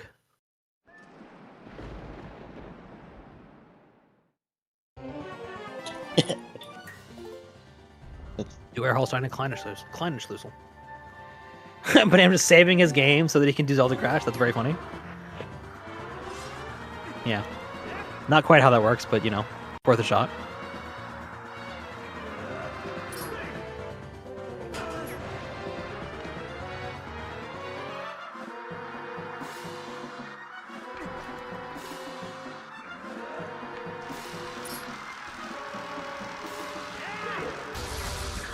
Come on, man. Is this your first time? At least use a bottle. Christ's sake. I believe that's 3 though, no? Yeah. This is 4.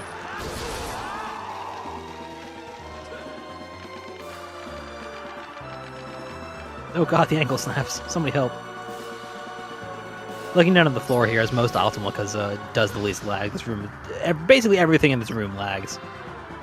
For reasons that are beyond me. Bigness, I suppose.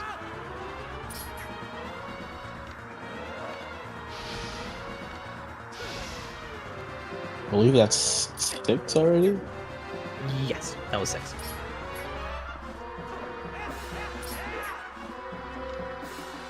So it'll be one more non-ball attack, minimum. Like a swoop. And 7. this 8th cycle will optimally be a ball, but it might not be. It is. Yeah. Really going as early as possible on that jump attack.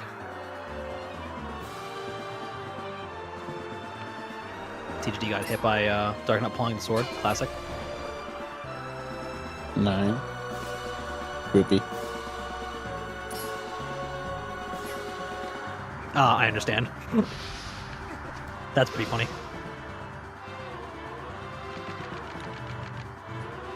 I may be wrong, but I think that was 10 already.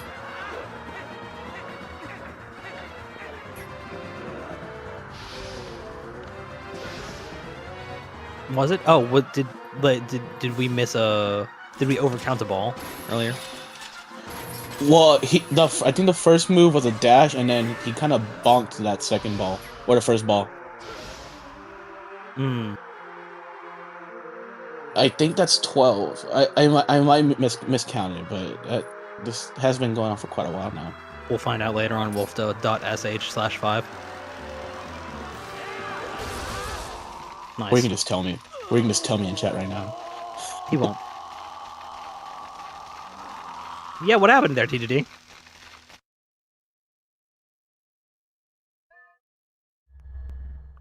Well, there's your problem. That's the wrong solution. It's top right, bottom left, bottom right, top left. Yeah. You silly goose. Nice breaks right there. Yep.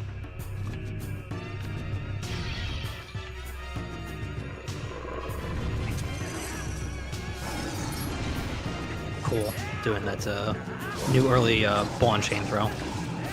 Yeah. Saves a bit of time, reduces some lag. And by some, I mean a lot of lag. Mm-hmm. And bdamja doing a precise number of strikes combo to optimize damage input. Allowing him to just B attack, base cannon here and finish the fight. Yep, nice.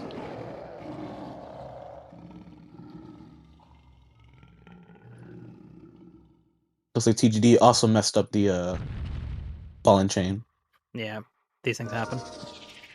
He was able to recover a little bit more cleanly, though. Yeah. He was not so unlucky with the Erlofos stabs.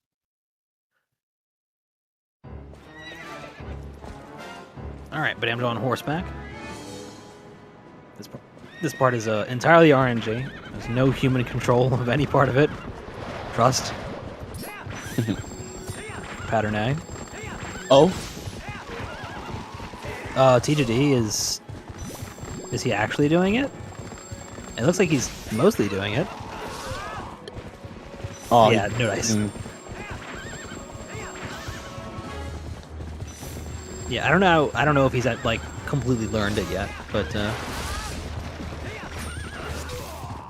think was- he's. I think he's worked on a little. Oh, clueless. yeah, literally.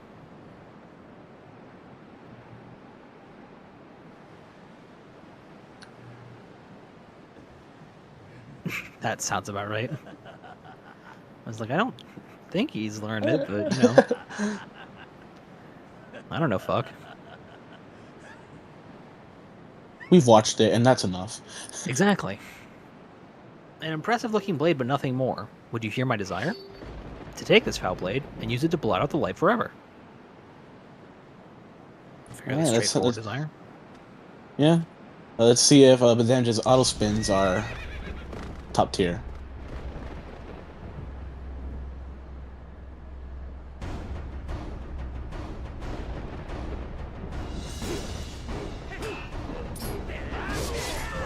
He's not mean. He's a problem solver. True. And GG. Nice.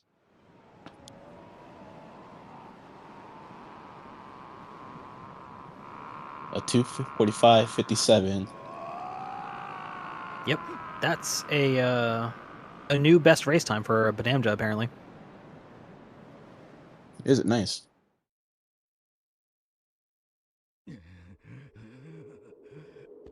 And here's bdamja's chat. Hi, bdamja's chat. Hello, bdamja's chat.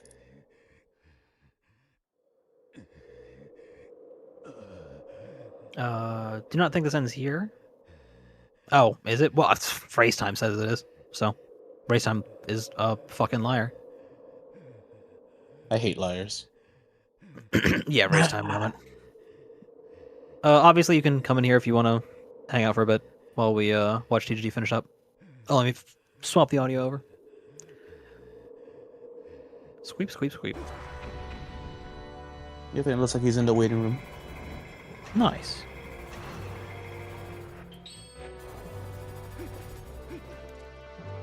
Oh. Hello, bdamja. Wrong one. Hello, bdamja. Yo, what's up? Yo. Hello. How's it going? Pretty good, man. How you feeling? I'm feeling all right. It definitely could have been a better run, but you know, not the worst. Not the worst. Sure, yeah. Got all the big things for the most part, except for bid apparently. Jesus Christ. Yeah, for real. Yeah. Dude, I don't know if you guys saw, but I was getting like D-padded like the entire run. Like every time I would do a displacement clip, the D-pad just wouldn't come out. I didn't. Same thing with Yeah. it. I wasn't noticed paying that. close attention to your D-pad, but I did notice the D-padding during back in time and also during fucking CGC. Yeah, it was frustrating because like I even did like the unplug thing to like really make sure I wasn't gonna get D-padded, and then Yeah. it still happens. I just need to figure something else out, but you know. I mean, you know, these things happen, and True. it didn't affect your time too much. You still got a 245. Yeah. High It 245, wasn't I suppose, but you the know. worst thing. Yeah. Mhm. Is that actually not how Zelda Crash works? You can't save warp right before you pull item wheel? Well, it's the Because you can pull The pause save before dialogue. the text comes Right. up, right? right, but the save dialogue offsets the text. Oh yeah, I was kind of just BS like the timing, but yeah, I guess I should have thought that through more. It's okay. I was like, wow, he's actually going to do it. That's funny. Yeah, yeah, But you know, it's okay. You're not an expert on Zelda Crash like me. yeah. I need to take lessons and take notes. TGG's getting triangled as hell right now. Damn, You were also yeah. getting hella triangled, but not quite as Yeah. much. I mean, I missed the ball, so it was kind of my fault. But like, I also yeah. did get a bad Zelda after that. Yeah, seriously. Like, Yeah. Yeah. It's like It wasn't just 12 the, cycle. I don't even know. Yeah, I lost count That's- after who knows how much. around where Mhm. John was saying so. I assume he's right. Yeah. I assumed it was 12. I don't think it was higher than that. This is literally all triangles, dude. Damn. That Also, kid- not to mention his pot collection on the floor. Yeah, shout out to the Oh, pot yeah. community. Love the pot friend. There's a swoop. Yeah, we need someone to do hot push and Wolfdash, even though it's obsolete. So true. I do it on GameCube actually. What are they doing? Boko push and Wolfdash. Well, I guess HD has done that, right? Oh yeah, I guess you're right. Yeah. Yeah. What? Say something. Am I so beautiful that you've no words left? Yes. Yes. Yeah. Staring. You guys see that Morpheal energy? I don't think I've ever. That was so weird. That was Did he that's a slide out, interesting. not a jump attack. Come on, man. That was a weird Morpheal pattern, man. Yeah, she was going really far out to the side, and then looked like she was gonna go back in, and then she just like went directly to the Yeah, wall. like a complete right Yeah. directly away from you. Yeah, it was really Insulting, in my weird. opinion. I was like, she didn't even turn away from, like, she wasn't even facing the wrong way, but I was still like too far away to Yeah. swim up and far. Yeah, there was a lot of small things that were like, what the hell is bdamja's RNG doing right now? Yeah. Where the Yeah, I hell? guess I waited a little bit. Do you know about like the thing where you wait before you go for stop leg? So like it. Yeah. Second breath. I did that, but like I didn't do it. So the thing is I don't think there is like an overlapping window in which you're guaranteed to avoid that, and also you can make the fastest cycle. So Oh. I kind of just like I waited a little bit to increase my chances because it is just Right, like because an that's the RNG thing you're supposed to timer, do. whatever. Yeah. But yeah, I guess it doesn't guarantee it. But honestly, maybe I should just like always wait too long because like missing the cycle isn't that big of a deal. But I don't know. I mean, yeah, that seems to be consistent at least. Yeah, if you wait long enough. TGD on Yeah. pattern B, I think this is. It looks kind of weird for B though. No, this is B. Yeah, I was on pattern. What is A the bottom one? Is Yeah, that- you were is on that A. C? Yeah. Yeah, and I was on A, but then I got like a random 180 that Yeah. never does. Yeah. Yeah, I It guess just like, has to yeah, do it's with just where you are positioned relative to him, I guess. yeah.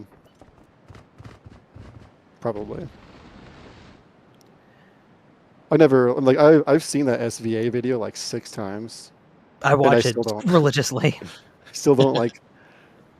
I couldn't really like in full detail tell you what the strat is. I kind of just like No, I can't either. I'm not gonna remember all that. I'm just gonna predict that Ganon is gonna like take a sharp turn here or whatever. And that's fair. For me, Usually it's more works. Aberganu Palaver, by the way, Ikamanura and Bunch. But the way that I do it, it's sort of like it just helps me remember like the next thing that happens after something. Oh yeah. Like just to be able to like. be yeah, if prepared for it. like watching that video helps me like okay, and then like so during horseback I'm like oh he's doing this turn that means he's So it's gonna not go really this way next. like about what you do. It's just about what like you're predicting what's gonna happen Yeah, kind of. from that video. Yeah, that makes sense. 2 and last auto spin to win. And GG. GG. GG. 25326.5. GGD. GGD. Remember to join the waiting room so that I can pull you into the voice call TGD. Don't want to jump over any of those, restrictions or anything. Mm-hmm.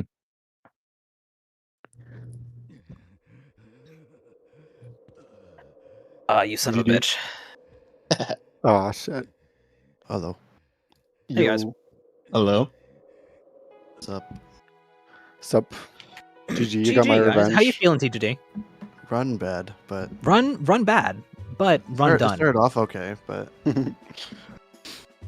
Miss Gorge was Yeah, you- whatever. But then I had You had like a low failed, 29 rank though, right? Or something? Yep. yeah, It was pretty good. and I failed the plumb out of bounds once, and then I got to I this didn't placement see clip that. in lake bed, but like I voided out on the I got crush Oh, voided, so I had to redo it. yeah. That sucks. And then in Arbiters, I flubbed the epic spitter room, and I haven't practiced like if you mess up and like getting like the second cycle or whatever. Yeah, the backup. Oh yeah, So I haven't I- practiced any of that Yeah. either. I just kind of take it as it comes. Yeah. So and then Styler, I got catched nice and quick, but I just Yeah. lost my ability to do displacement clip, which I find that if you mess up once, it just snowballs pretty quickly. You just kind of start failing it a bunch.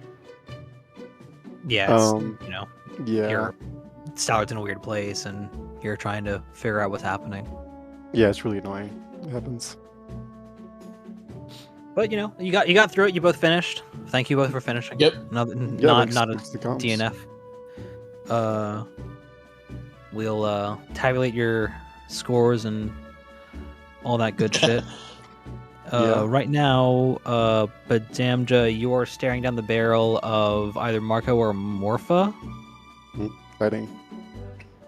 and TGD, you're facing off against somebody else whose names escape me. Lubbers or Sparkle. Yeah. Or was it Sparkle? That's right. Yeah. Yeah. Wait, no. No, you're Ye- placing Cass or Cake, right? No. Oh, really? Really? Let me pull open the thing again. I might be either I'm looking at it wrong or I think it's either Glubbers or Start GG is Sparkle. different. It's 3-3. Lubbers, Sparkle. She. It'll be Cass or Cake, actually, according to Yeah. wolfda.sh. Let me look at Start GG. I think Maddie's website is mistaken then. Cause Oh, is it? Okay. Start.gg is the. So, yeah, start.gg is the technical, like, actual authoritative source. Yeah. Present. Let me see. Well, according to start.gg, it's either Glubbers or Sparkle. Okay, that's why I read that, yeah. And start.gg is already seeded. That, Yeah. so, Yeah. Oh yeah, it's instant. So yeah, it instantly hooks into the race time, so. So, yeah, Yeah. bdamja, like I said, Marco or Morpha. That race is not going to be in too long, is it? I don't think. Let me double check that. That might be no. Thursday? Marco vs. Morpha is scheduled for Thursday at 1900 hours Eastern Time. And then Glubber's Sparkle will be the GDQ run, which is scheduled for Friday at 2:30 Eastern Time. sick. So yeah, a lot of great matches still lined up for Wolfdash. Got a lot of cool stuff coming up. Tomorrow is Mr. Mimi versus Nosley, as well as hang on. I think it's just the second one. Yeah, it's just HGH might still be displaying the old one. slided. Yeah. And Yeah, Mimi. I did get rid of it on HDH, so it should be. It might yeah, not you know. automatically depopulate from the TP cord. Oh, you're looking at TP cord. I am Okay, looking at makes TP sense. cord. Oh Yeah. yeah. And then got Wynons versus Orcrist tomorrow as well, or on Thursday, excuse me. Yeah. Spicy versus Cactus. Yep, a lot of good stuff coming up. And then on Oh, Friday also is me versus Mid. If you're excited about that, Cass versus Cake. Yeah, let's go. I'm gonna have a great time losing to Midland, but we'll have a vibe. Does anybody have any closing remarks? TGD, do you want to plug your channel, bdamja? I didn't do the R got or the C nothing. command at any point during this restream. Yeah, So- I got nothing. Play the Wii version. It's better than the GameCube version. It's not, but it is more cool. Yes, it is. Yeah. Based. He says that, but he's running GameCube and Wolfdash. So what does that say? He's a fraud. Ooh, you're right. Caught. Nothing else on the docket for Zelda speedruns tonight, I don't believe. So we are going to go see some otters. I hope that Yeah. everybody enjoyed the restream. I hope that everybody had a nice time, and maybe you learned something about Twilight Princess. Maybe you didn't. Yeah, thank you both Uh, for commentating. Thanks for restreaming, Prince. Appreciate it. Yeah, of course. Shout out to John for commentating with me instead of just me sitting around here alone. Hey. And I Yeah, wouldn't even no, gotten yeah. my bathroom break. It would have been miserable. But yeah, I'll shout have out to to watch everybody back. for doing all the stuff. Oh yeah, DGD. It seemed like you were listening for the second part at least. I started watching after Arbiters. Okay, yeah, word.